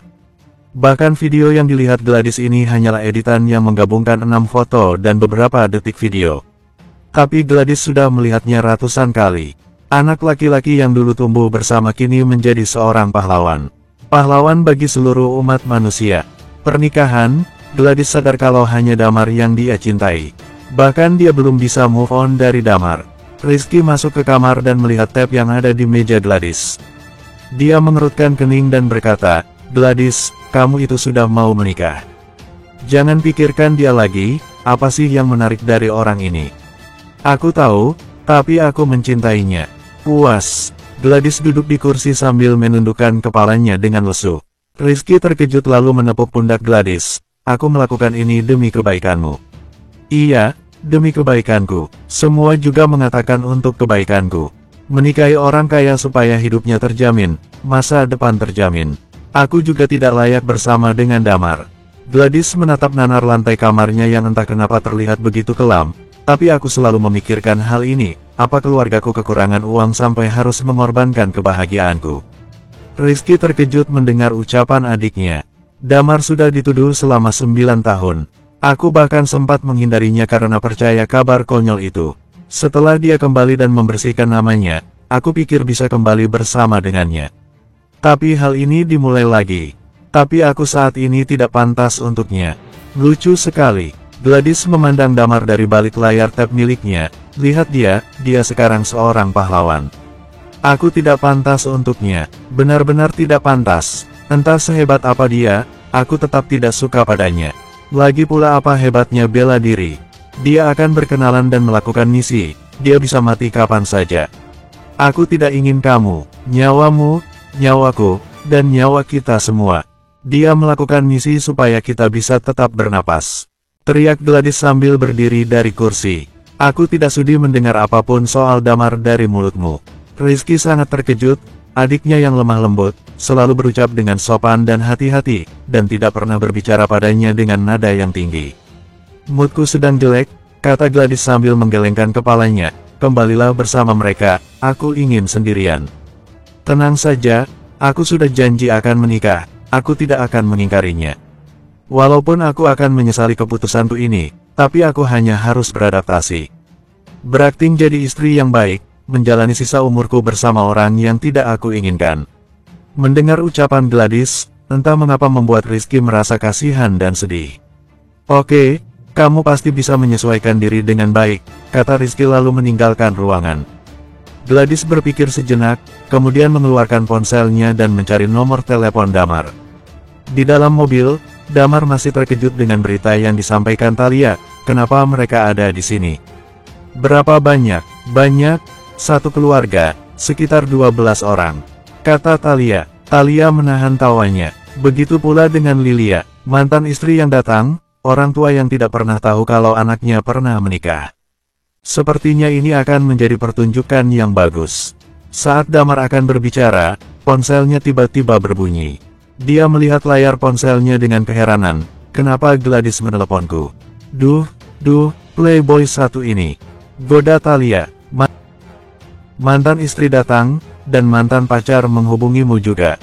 Lilia melirik jalanan dengan sinis, dan Damar mengacak rambutnya sakit kepala. Setelah itu, Damar mengangkat telepon dari Gladys dan menekan tombol loudspeaker. Setelah terhubung, terdengar suara Gladys yang lemah lembut. Halo, Damar. Terakhir kita berhubungan sejak insiden terakhir dengan keluarga Ardiansyah, sudah cukup lama ya? Iya sudah lama, apa ada sesuatu? Tanya Damar. Gladys terdiam beberapa saat, dan berkata, apakah kita ini orang asing yang menelepon saat ada urusan saja? Tapi aku memang menghubungimu karena ada sesuatu, kata Gladys segera, aku akan menikah. Mendengar hal ini, Damar sedikit terkejut. Kemudian dia menjawab, selamat ya. Aku berharap pernikahan kalian langgeng dan bahagia. Kalau, Gladys menghentikan kalimatnya dan diam beberapa saat, pernikahanku akan diadakan 10 hari lagi. Apa kamu bisa datang? Damar mengerutkan kening dan berkata, kamu sekarang sudah tahu kalau aku adalah Night Watcher. Aku sering melakukan misi keluar kota atau negeri, dan aku agak sibuk akhir-akhir ini. Aku takut tidak bisa datang ke pernikahanmu, tapi yang jelas doaku selalu menyertaimu. Di sisi lain, Gladys berusaha untuk tetap tegar dan tersenyum. Baiklah, kalau begitu sampai jumpa lagi. Setelah itu, dia menutup telepon. Damar melihat ke layar ponselnya yang meredup, dia menyeka dahinya dan berkata, lihat kan. Aku tidak ada apa-apa dengannya. Senyum muncul di sudut mulut Thalia. Yang jelas silakan selesaikan masalah dengan mantan istrimu itu. Drama tahunan tidak ada habisnya. Ejek Thalia. Markas sementara Night Watcher, sudah ada banyak orang di sana. Markas Night Watcher kembali ke tangan Tirta. Yang selamat dalam pertempuran terakhir dan terluka parah kembali ke markas dan melakukan pemulihan. Para keluarga Dewanto sudah kembali ke NJ, tapi kakek Hartono dan Elizabeth tetap tinggal. Mereka berniat untuk bertemu dan mengucapkan terima kasih pada Damar terlebih dahulu. Selain itu, si Codet juga kembali ke markas Night Watcher. Di ruang tamu markas, sofa penuh dengan orang-orang yang duduk di atasnya. Sisi menundukkan kepalanya dan duduk di sana. Di sampingnya, ada Amelia, Nessa, dan keluarga Raharjo lainnya. Di seberang mereka, Rudy Ardiansyah, Maya, Mita, dan yang lainnya juga duduk di sofa. Kami datang ke sini untuk membujuk Damar. Bagaimanapun Damar masih mantan menantuku, beberapa tahun pernikahan mereka masih diisi dengan masalah rumit pengantin baru, kata Amelia sambil tersenyum. Aku datang ke sini untuk mendiskusikan apakah ada kemungkinan bagi anak kita untuk rujuk. Seperti yang Anda semua lihat, anakku, Sisi, memiliki paras yang cantik. Dia juga sudah mengetahui kesalahannya. Rudy dan Maya tampak bingung, mereka semua bingung. Selain kedua keluarga ini, Lily yang berdiri di sana mengerutkan kening. Saat dia berada di Sin City sebelumnya, dia mendengar tentang masalah ini. Tapi dia tidak banyak bertanya dan hanya diam. Lily menatap Sisi dengan heran. Memang dia cantik, tapi sifatnya sangat buruk. Kalau dibandingkan dengan Kak Lilia, dia masih sangat jauh tertinggal. Iya, Damar tidak pernah mengatakan apapun kepada kami. Jadi, kami bingung bagaimana harus menjawabnya. Maka dari itu, kita duduk di sini dulu dan menunggu sampai Damar datang, jawab Rudy. Maya mengerutkan kening, menatap Sisi dan membandingkannya dengan Wendy. Sangat jauh berbeda. Pada saat ini, suara mobil terdengar di luar pintu. Mereka turun dari mobil. Damar melihat Tirta yang penuh dengan perban mendekat padanya. Hei, sepertinya sinetronnya masih belum tamat juga ya, kata Tirta sambil tertawa. Sial, kata Damar. Hei, kamu tidak pernah cerita apapun soal mantan istrimu. Menurutku dia sangat cantik dan imut, kenapa kamu tidak suka padanya? Dewan menyapa Damar sambil tersenyum menggoda Damar. Damar sangat kesal, dia segera masuk ke dalam markas. Ayah, Ibu, teriak Damar begitu melihat orang tuanya duduk di sofa dengan Amela dan Sisi. Rudy dan Maya segera berdiri dan melihat Damar. Damar, apa yang sebenarnya terjadi? Kamu tidak pernah bilang kalau sudah pernah menikah. Aku sudah bercerai, jadi, aku pikir tidak perlu memberitahu kalian. Biarkan aku menyelesaikan masalah ini sendiri. Saat Damar mengatakan hal ini, dia menoleh ke arah Sisi dan Amelia. Bukankah sudah cukup jelas apa yang aku katakan terakhir kali? Apa maksud kalian? Sisi mengangkat kepalanya dan melihat Damar. Aku ingin rujuk denganmu. Damar mengerutkan alisnya. Amelia berdiri dan menambahi, Damar, kami melakukan kesalahan sebelumnya. Tapi sejak kamu kembali dari LH, Sisi selalu gelisah, dia masih mencintaimu. Bagaimanapun kalian menikah selama 3 tahun, tidak mudah untuknya bisa melupakanmu. Kalau kamu masih ingat bagaimana ayah Sisi dulu menyelamatkanmu, aku harap kamu bisa rujuk dengan Sisi. Damar tertawa, rasa lelah karena harus terjun dari pesawat, berdialog dengan Purple Ghost, mengarungi salju, dan sekarang. Damar tidak habis pikir dengan manusia ini. Terakhir kali dia sudah meminta untuk memberikan pekerjaan pada Sisi dan Nessa. Tujuan Damar adalah untuk membuat mereka berhenti menghubungi dan mengganggu hidupnya. Sekarang, mereka kembali mengusik Damar lagi. Tiba-tiba, Damar mulai memikirkan apa penyebab mereka bertindak seperti ini lagi. Apa mungkin ada hubungannya dengan invasi para Ghost? Amelia tahu dengan pasti kalau Damar tidak mungkin bersedia rujuk. Kalau memang benar ini ada hubungannya dengan invasi Ghost, pasti dia ingin tinggal di markas Night Watcher agar hidupnya aman. Memikirkan kemungkinan ini, Damar terdiam dan melihat Amelia dengan kesal. Apa kamu masih akan terus melakukan drama konyol ini? Dalam 3 tahun, Damar diperlakukan seperti sapi perah. Damar diceraikan, dibuang seperti barang tidak berharga. Damar, sebenarnya apa yang terjadi? Maya bertanya pada anak kesayangannya itu. Sebagai orang tua, dia merasa perlu tahu masalah rumah tangga apa yang dilalui anaknya. Damar akhirnya menceritakan kisah konyol dalam hidupnya itu. Setelah mendengarkan cerita Damar dari dia amnesia dan menikah karena dijodohkan ayah Sisi yang membantunya, lalu diceraikan, dan sebagainya. Maya berubah, dia menatap Amelia dengan sinis, tidak mungkin Damar rujuk. Sisi yang mendengar hal ini menoleh kepada ibunya dan meminta bantuan. Oke, kalau tidak bisa rujuk. Tapi ingat jasa ayah Sisi yang sudah menyelamatkanmu. Kamu tentu ingat siapa yang mengeluarkan uang untuk pengobatan dan perawatanmu pasca keluar dari rumah sakit. Kamu harus membayar budi kami. Biarkan kami tinggal di markas Night Watcher LH. Sudah aku tebak, kata Damar. Sisi mengangkat kepalanya dan melihat Damar. Damar, apa kita bisa mengobrol dengan benar? Sejak kita menikah dan sampai sekarang, kita belum pernah berbicara empat mata. Aku janji, aku tidak akan memintamu untuk rujuk. Bersambung. 619. Damar menyipitkan matanya setelah mendengar apa yang telah dikatakan Sisi. Sebenarnya, sudah tidak ada hal yang butuh dibicarakan lagi dengan Sisi. Sudah sangat beruntung kalau Damar tidak bermusuhan dengan keluarga Raharjo. 3 tahun Damar mengalami masa paling menyedihkan selama hidup Damar. Dia adalah Night Watcher Zero. Tetapi selama 3 tahun itu, dia tidak hanya menjadi menantu pada keluarga Raharjo, bahkan telah diselingkuhi oleh istrinya. Tidak mungkin ada orang yang bisa menerima hal seperti ini.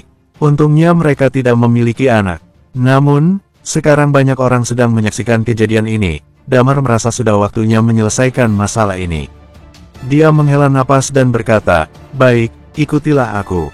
Sisi merasa senang, kemudian dia bangun dan berjalan mengikuti Damar dari belakang. Damar tidak hendak membahas hal itu di sini, karena tempat ini penuh dengan orang-orang ahli yang telinganya tajam.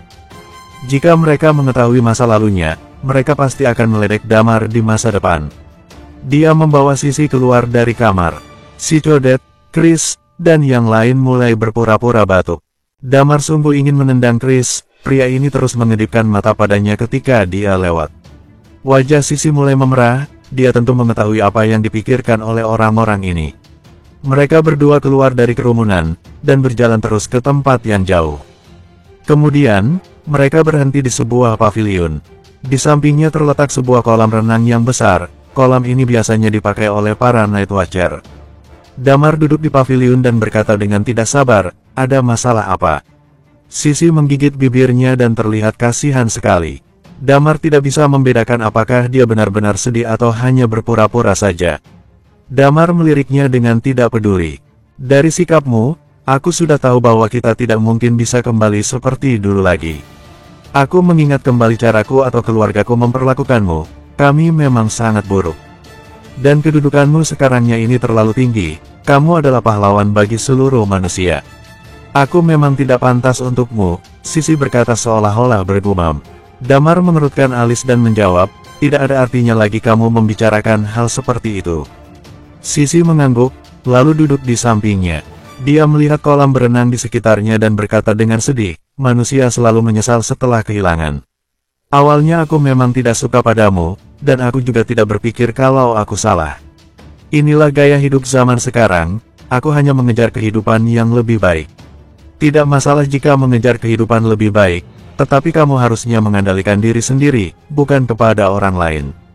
Sekeluargamu, kecuali ayahmu, pandangan kalian memang salah," kata Damar. "Kami memang salah, seandainya aku tahu identitas aslimu saat itu, mungkin kita sudah punya anak sekarang." Sisi tertawa pahit, "Aku tidak pernah menyangka bahwa aku sudah mendapat pria yang aku dambakan. Sayang sekali, aku kehilangan kesempatan." Lalu, dia menelan ludah dan berkata lagi, "Tenanglah, aku tidak bermaksud kembali bersamamu, aku hanya melampiaskan kesesalanku. Sudah begitu lama aku sudah menerima keadaan, hanya ibuku yang belum menyerah."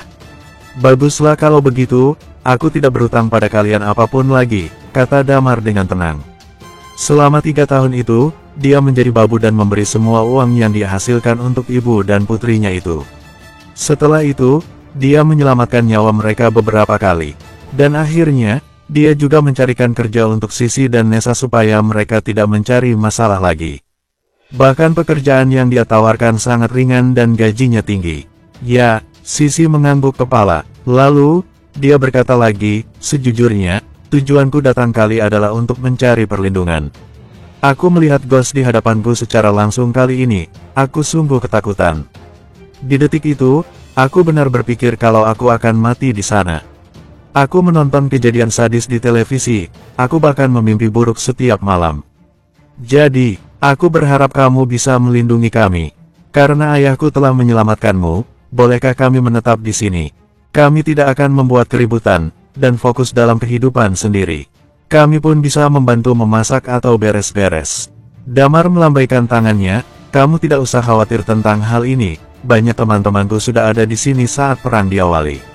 Ya, keluarga Sulistyo di kota NJ, keluarga Wong, Lisa maupun ibunya, ditambah Teguh dan Monik.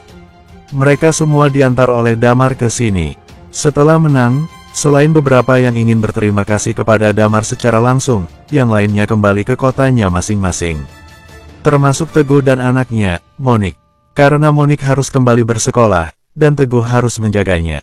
Tidak akan ada masalah sementara ini, kamu bisa datang lagi kalau sesuatu terjadi, kata Damar dengan pelan. Aku tadinya berpikir begitu juga, Sisi menggeleng kepala, tapi ibuku dan yang lain masih ketakutan, begini saja. Wanita itu lanjut berkata, dengan kemampuanmu, tidak sulit untuk mencari pekerjaan untukku di kota LH. Aku dan ibuku sudah menjual rumah kami di kota JC. Kami akan berpindah ke kota LH, dan kami bisa lebih cepat ke sini kalau ada apa-apa. Aku tahu ini sedikit keterlaluan, namun kami hanya bermaksud mempertahankan hidup. Alis Damar terkerut, namun ini bukan masalah baginya juga. Aku berjanji tidak akan mengganggu keluargamu lagi, dan tidak akan meminta untuk menikah denganmu lagi, kata Sisi dengan serius. Damar mengangkat alisnya, lalu menghela napas. Baiklah, aku bisa menyetujui permintaanmu. Tapi, ini adalah hal terakhir yang aku perbuat untuk kalian. Jangan mencari masalah denganku di masa depan, kita sudah impas. Setelah berkata, dia merasa tanpa daya. Bagaimanapun, nyawanya telah diselamatkan oleh ayahnya Sisi. Dan hal ini akan mengikutinya selama hidupnya. Sisi sangat gembira ketika Damar menyetujuinya. Terima kasih, Damar. Terima kasih. Damar berdiri dan berkata, kamu bisa kembali sekarang. Beberapa hari ini kalian bisa melihat-lihat rumah, dan aku akan menyuruh orang untuk berkontak denganmu. Kemudian, dia bertanya, apakah nomormu masih sama? Masih sama. Sisi segera menganggukkan kepala. Oke, aku akan pergi kalau tidak apa-apa. Damar berdiri dan hendak pergi. Melihat sosok Damar pergi, Sisi menghela napas lalu menunjukkan senyuman yang tipis. Setelah kembali ke tempat tadi, Damar memarahi orang yang meledeknya. Pergilah kalian, apa yang lucu? Bagaimana, bos? Apa kamu sudah menerima untuk menikah kembali dengannya? Chris menghampirinya dan mengolok-olok. Damar menatapnya dan berkata, sepertinya kemajuan kamu sangat lambat akhir-akhir ini, aku akan menemanimu berlatih. Mendengar ancaman Damar, kerumunan langsung bubar. Melihat mereka telah pergi, Lilia mendekatinya. Bagaimana? Aku sudah sepakat untuk mengatur tempat tinggal mereka di kota LH. Mereka sangat ketakutan dan ingin mencari pelindungan. Dan aku akan mengatur pekerjaan untuk Sisi dan Nessa, jawab Damar. Seperti itu juga bagus, lagi pula kamu bisa selamat karena ayahnya juga. Lilia mengangguk dan berkata lagi, permintaan ini tidak keterlaluan juga. Kemudian, dia mengganti topik, Pak Hugo telah menelepon tadi, dia meminta tim kita mengadakan konferensi video dengannya setelah kamu kembali. Damar mengangguk, oke, panggillah mereka semua. Tim 11.762 berkumpul dengan lekas dan sosok Hugo telah muncul di layar raksasa di suatu kamar. Hugo tersenyum dan berkata pada Damar, sepertinya perjalananmu dengan Dr. Lilia lumayan bagus kali ini. Wajah Lilia sedikit merah, Pak Hugo, mari kita bicarakan hal penting. Hugo mengangguk, baik, hal penting dulu. Pagi ini, Bu Morgan dan Red Rose telah menghubungiku, mereka sudah kabur dari Sin City. Mereka berhasil melarikan diri. Damar sedikit terkejut. Ya, sekarang Dr. T bersama anak buahnya sudah menguasai seluruh Sin City. Jika ada yang tidak menuruti perintah mereka, maka akan dibunuh tanpa belas kasihan. Banyak orang menyerah dalam situasi seperti ini. Seluruh organisasi di Sin City telah jatuh ke tangan Dr. T, Hugo berkata dengan pelan, dan Night Watcher kita pun telah dibunuh olehnya. Pandangan Damar menjadi dingin, apa tujuan konferensi kita kali ini? Hugo memandangnya dan menjawab, 2 hari kemudian, Martin, Guntur, Master Abikna, dan Wadi akan kemari. Lalu, kalian semua akan menuju Sin City. Damar berpikir sejenak. Di dalam timnya, Sally telah berhasil mencapai tingkat dewa setelah sadar kembali. Tetapi lukanya sangat parah, dia harus dirawat di rumah sakit untuk sementara waktu. Selain Dewan, yang lainnya sudah mencapai tingkat dewa. Kekuatan Talia pun tidak kalah dari Dempsey. Kemajuan Lilia juga sangat cepat dan Martin sudah melewati Half Undying Flame, kekuatannya sudah melebihi Hot Gas. Guntur dan Master Abikna juga seorang ahli yang dapat melawan Red Ghost. Perkumpulan orang-orang ini akan menjadi sebuah tim yang membuat seluruh dunia bergetar. Walaupun jumlah mereka hanya sedikit. Mata Damar melirik padanya, maksudmu, kami akan berperang dengan Dr. T. Tidak sampai berperang, Hugo menunjukkan senyum dan berkata, bagaimana ya aku menjelaskannya padamu. Kadang-kadang, kita tidak harus mengalahkan lawan dengan sekaligus, kita harus melangkah satu demi satu. Seperti kali ini, kamu akan meminta penjelasan darinya, mereka harus menanggung konsekuensi setelah membunuh Night Watcher. Damar mengerti maksudnya, jelas, Dr. T tidak akan bertindak lanjut, dia tidak tahu pasti apakah Iman telah mati. Siapa 10 dewa di bawahannya? Selesaikanlah mereka pelan-pelan, Hugo mencibir. Damar merasa dia memang licik. Setelah mengangguk, dia berkata, tidak masalah, kapan kita berangkat? Berangkatlah setelah mereka sudah tiba. Kalian harus fokus pada Bloody kali ini, bantu Wadi untuk membalaskan dendamnya. Dan Wadi akan kembali ke tim kalian, kata Hugo. Damar mengerutkan kening. Kesannya kepada Wadi tidak begitu bagus setelah masalah si codet itu. Talia terlihat ceria ketika mendengarkan keputusan ini, tetapi dia segera menyembunyikan rasa senangnya. Damar melihat pada Hugo, dan Hugo berkata, dunia ini bukan sebuah dilema palsu, setiap orang pernah bersalah, berilah kesempatan padanya. Baik, kata Damar. Hugo mengangguk dan berkata lagi, oh ya, sebelum mereka datang, kamu akan mewakili ketua Night Watcher untuk mengikuti sebuah acara televisi besok. Pihak acara akan menghubungimu, kamu harus pergi berkomunikasi dengannya. Damar tertegun, dia berkata dengan tidak rela, bolehkah aku tidak berpartisipasi? Tentu saja tidak boleh. Hugo tersenyum, karena kamu adalah ketua Night Watcher. Aku sudah menolak banyak wawancara dan acara televisi yang lain. Tetapi, kamu harus mengikuti acara yang ini. Pertama, kamu bisa memperkenalkan Night Watcher kepada masyarakat. Kedua, untuk merekrut Night Watcher yang baru. Setelah lowongan kali ini disebar, tidak banyak yang bersedia dari miliaran orang. Apalagi syarat masuk Night Watcher, yaitu harus orang yang muda, maka orang yang daftar semakin sedikit. Kita perlu mempromosikan Night Watcher dengan acara ini. Bawalah Chris dan Talia ikut bersamamu kali ini. Aku tidak mau pergi. Talia terus menggelengkan kepalanya. Kita juga perlu seorang Night Watcher wanita. Kamu adalah calon yang terbaik. Tidak usah dibicarakan lagi. Aku sudah memberi nomor kontakmu kepada pihak acara. Mereka akan menghubungimu. Inilah pokok dari konferensi kali ini. Kalian selesaikan acara kali ini, dan kalian bisa pergi ke Sin City setelah yang lainnya tiba.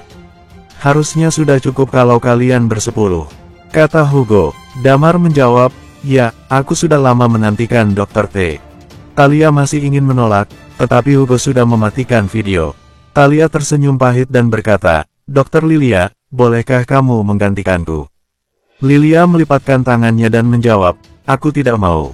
Chris malah berkata dengan semangat, aku tidak banyak direkam saat perang terakhir. Kali ini setelah aku masuk televisi, aku pasti akan menjadi terkenal. Dan gadis-gadis pasti akan mengagumiku. Damar berkata dengan frustasi, sudahlah, mari kita pergi ke acaranya. Aku juga tidak suka, tetapi tidak ada cara lain. Aku berharap Pak Iman bisa kembali lebih cepat. Ponselnya berdering selama bicara. Damar mengambil dan melihat ini adalah sebuah nomor tak dikenal. Dia menerima panggilan dan bertanya, halo. Halo, apakah ini Pak Damar? Sebuah suara yang menyenangkan telah terdengar. Damar menjawab, ya, ini aku. Dan kamu siapa? Salam kenal, aku Carmela. Aku adalah karyawan dari LHTV, aku yang bertanggung jawab untuk berkomunikasi dengan Anda. Acara wawancara kali bernama Night Watcher, dan Anda merupakan narasumbernya. Suara dari telepon jelas terdengar gugup. Damar hanya menjawab, baiklah. Seperti ini, acara akan direkam pada pukul 12 siang besok. Apakah Anda dapat sampai tepat waktu? Carmela bertanya dengan hati-hati. Tidak masalah, jawab Damar. Untuk busananya, kami berharap kalian bisa mengenakan seragam tempur Night Watcher. Apakah tidak masalah? Carmela bertanya lagi. Ya, Damar menjawab. Baik, kalian bisa menentukan sendiri untuk detail spesifik dan skripnya. Acara ini sebenarnya merupakan sebuah wawancara. Dan ada 2 segmen yang akan membutuhkan kalian untuk menunjukkan jurusan keahliannya masing-masing. Cara berbicara Carmela sangat sopan dan teliti. Permintaannya juga tidak susah, dan Damar bersedia untuk melakukannya demi mempromosikan Night Watcher. Bersambung, 620. Malam itu juga, Damar kembali ke rumah bersama orang tuanya. Yang membuatnya terkejut, yaitu orang tuanya tidak menyuruhnya untuk keluar dari Night Watcher dan menjalani hidup normal. Damar tidak membicarakan hal ini lagi ketika melihat orang tuanya tidak berkomentar tentang ini. Setelah kembali ke rumah, cara pandang anggota keluarga lain padanya telah berbeda. Sama sekali tidak sama dengan sikap mereka saat pertama kali kembali ke kota LH. Damar pun menebak mereka akan bertindak seperti ini, terutama ketika mereka mengetahui keberadaan Night Watcher. Malam hari, Maya memasak hidangan yang memenuhi meja. Setelah makan malam, Damar beristirahat dengan cepat. Ketika pukul 9 hari berikutnya, Lily mengantarkan Damar ke LHTV dengan mobil. Kemudian, dia melihat Chris menyeret Talia yang tidak rela di pintu masuk gedung. Damar memikirkan tentang Sisi ketika turun dari mobil, lalu dia menelepon Binar. Dia memintanya untuk mengatur tempat tinggal dan pekerjaan untuk Sisi dan Nessa. Dan dia serahkan semuanya kepada Binar. Setelah itu, Lily berkata, "Aku akan berangkat kerja dulu." Damar berkata, "Hati-hati di jalan." Setelah Lily pergi, Talia berkata tanpa daya, "Aku sungguh tidak ingin pergi." Damar juga berkata, "Hanya Chris yang bersedia, aku pun tidak ingin kemari. Tapi kita tidak bisa menolak permintaan Pak Hugo." Lalu, dia menghubungi Carmela. Dengan cepat, seorang gadis yang berwajah bulat berlari dari gedung LHTV. Melihat mereka bertiga, dia tersenyum dengan gugup. "Halo, semuanya, salam kenal." Dia menyapa, "Cih, untuk apa begitu gugup? Memangnya kita bisa memakanmu? Tapi, kalau kamu bersedia dimakan olehku, aku juga tidak keberatan." Chris tersenyum dan merayu gadis yang gugup ini. Wajah gadis itu segera memerah. Dia masih berusia 20-an, mungkin baru lulus kuliah. Kalian adalah pahlawan hebat, aku," kata Carmela. "Kami bukan pahlawan, kami hanya melakukan tugas kami. Mari kita masuk saja." Talia tersenyum padanya. "Oke, silakan masuk dan ikuti aku." Carmela menunjukkan suatu arah. Karena diarahkan oleh gadis ini, mereka bertiga berhasil masuk ke dalam gedung. Carmela memperkenalkan bangunan LHTV sambil berjalan masuk. "Ini adalah studio nomor 1, mereka sedang merekam acara Kencan Buta. Tempat acara kita berada di studio nomor 3, yaitu studio yang terbesar dalam gedung ini," Carmela menjelaskan kepada mereka. "Di sini mampu menampung 800 penonton, dan tiket hari ini sudah terjual semua. Semua orang menantikan kedatangan kalian. Sekarang kalian telah menjadi idola kami." "Idola?" Mata Chris berkedip. "Ya, kebanyakan remaja menggemari idol-idol sebelum kedatangan Ghost. Tetapi setelah kali ini, banyak orang mulai menggemari kalian, para Night Watcher. Mungkin kalian belum tahu, tim 11.762 telah mendapat sebutan tim terkuat." Carmela berkata dengan semangat. Damar sama sekali tidak mengetahui ini, dan begitupun dengan yang lainnya. "Di sini ruangan istirahat. Kalian bisa beristirahat di sini dulu. Aku akan membawa skrip untuk kalian, supaya kalian mengetahui prosesnya," kata Carmela. Damar dan lainnya mengangguk. Mereka berjalan ke dalam dan duduk di atas sofa. Di sana ada beberapa karyawan, dan mereka menatap tamu-tamu ini dengan penasaran. "Kalian mau minum apa?" tanya Carmela. "Air putih saja." Damar tersenyum. Carmela mengangguk. "Oke, skrip ada di atas meja. Kalian bisa baca-baca, kalau tidak juga tak apa-apa." "Carmela, tolong ambilkan alat-alatnya." Sebuah suara terdengar dari jauh. "Ya, tunggu sebentar." Dia segera berlari keluar dan mengantarkan alat-alat. Kemudian, dia kembali dan menyajikan air minum untuk Damar dan yang lain. Belum saja dia duduk, seseorang memanggilnya lagi. "Carmela, busana ini bermasalah. Apa yang terjadi?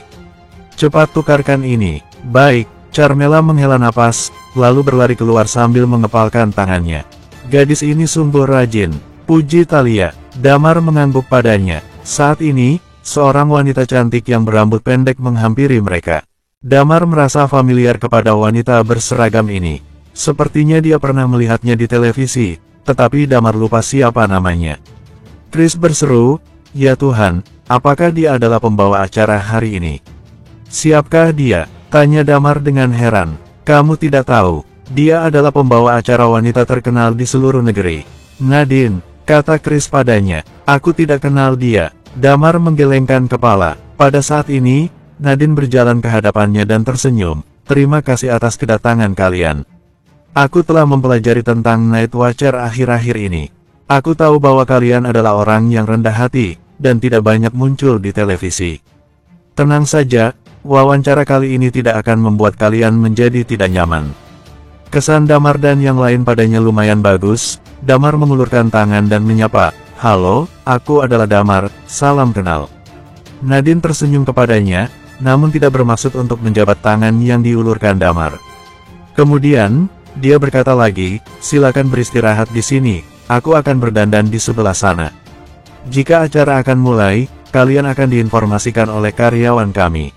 Lalu, dia memutar badan dan meninggalkan ruangan tersebut. Keangkuhannya seperti seekor angsa. Alis Damar sedikit berkerut, dan Chris mengerutkan mulutnya. "Sial, apa maksud dari wanita ini? Bos, apa kamu diam-diam memegang bokongnya? Atau kamu pernah melecehkannya menggunakan koneksimu dengan Binar? Makanya dia membencimu." Omong kosong. Damar merasa tanpa daya. Terus apa dia bersikap sombong saja? Chris memegang dagunya. Damar tidak meladeninya. Beberapa saat kemudian, dia mendengar suara raungan. "Apakah kamu bisa bekerja dengan baik? Kalau tidak, pergilah dari sini. Kenapa sampah seperti ini bisa direkrut oleh LHTV?" Itu jelas adalah suaranya Nadine. Damar dan yang lain memandang ke dalam ruangan rias. Talia mengerutkan kening, sepertinya Carmela sedang dimarahi olehnya. Ya, Carmela sedang menunduk dan berdiri di sana. Di hadapannya, Nadine sedang mengacungkan jari padanya sambil memaki-maki. Badan gadis itu bergetar, air matanya terus mengalir. Dia terus meminta maaf, "Mohon maaf. Ini salahku, aku akan pergi dan mengeceknya." Damar bangun dari sofa dan berjalan menuju ruangan rias. Damar masuk ke dalam, dan dia melihat Carmela sedang memegang banyak baju. Baju-baju tersebut semua basah karena air. Pada saat yang sama, jasnya Nadine juga terkena cairan coklat. Ada satu gelas kopi terjatuh di atas lantai. Carmela merasa bersalah dan terus meminta maaf padanya. "Maafkan aku, tolong maafkan aku tidak bermaksud begitu," dia berkata sambil menangis. Nadine sangat marah, dia berteriak, "Siapa yang merekrutmu? Apa kamu masuk karena koneksi? Apa saja tidak mengerti, apa kamu tahu seberapa mahal jasku ini? Berapa harga baju-baju di tanganmu itu? Jasku ini setara dengan gajimu selama setahun. Kamu pergi ke HRD sekarang, dan keluar dari gedung ini. Dan kamu harus mengganti rugi jasku." Wajah Carmela suram seketika, dia segera berkata, "Kak Nana, aku benar tidak sengaja. Berilah kesempatan untukku lagi, aku tidak akan melakukan ini lagi. Tadi aku terlalu sibuk, aku." Damar mengerutkan kening ketika melihat kejadian ini, lalu dia mendengar seseorang berbisik, "Aduh, Carmela sungguh kasihan. Selalu disuruh-suruh di tempat kerja, semua pekerjaan dilakukan olehnya. Barusan Nadine menyuruhnya untuk membeli kopi, terus menyuruhnya ambil baju. Ketika dia membawa kopi untuknya, Nadine sedang memainkan ponselnya. Dia bahkan tidak melihatnya, dan tidak sengaja menyenggol gelas kopinya. Kecilkan suaramu, dia adalah pembawa acara terkenal seluruh negeri. Jangan sampai terdengar orang, maka kamu bisa dipecat juga," orang yang di sampingnya mengingatkannya. Lalu, suara pembicaraan mereka menjadi kecil.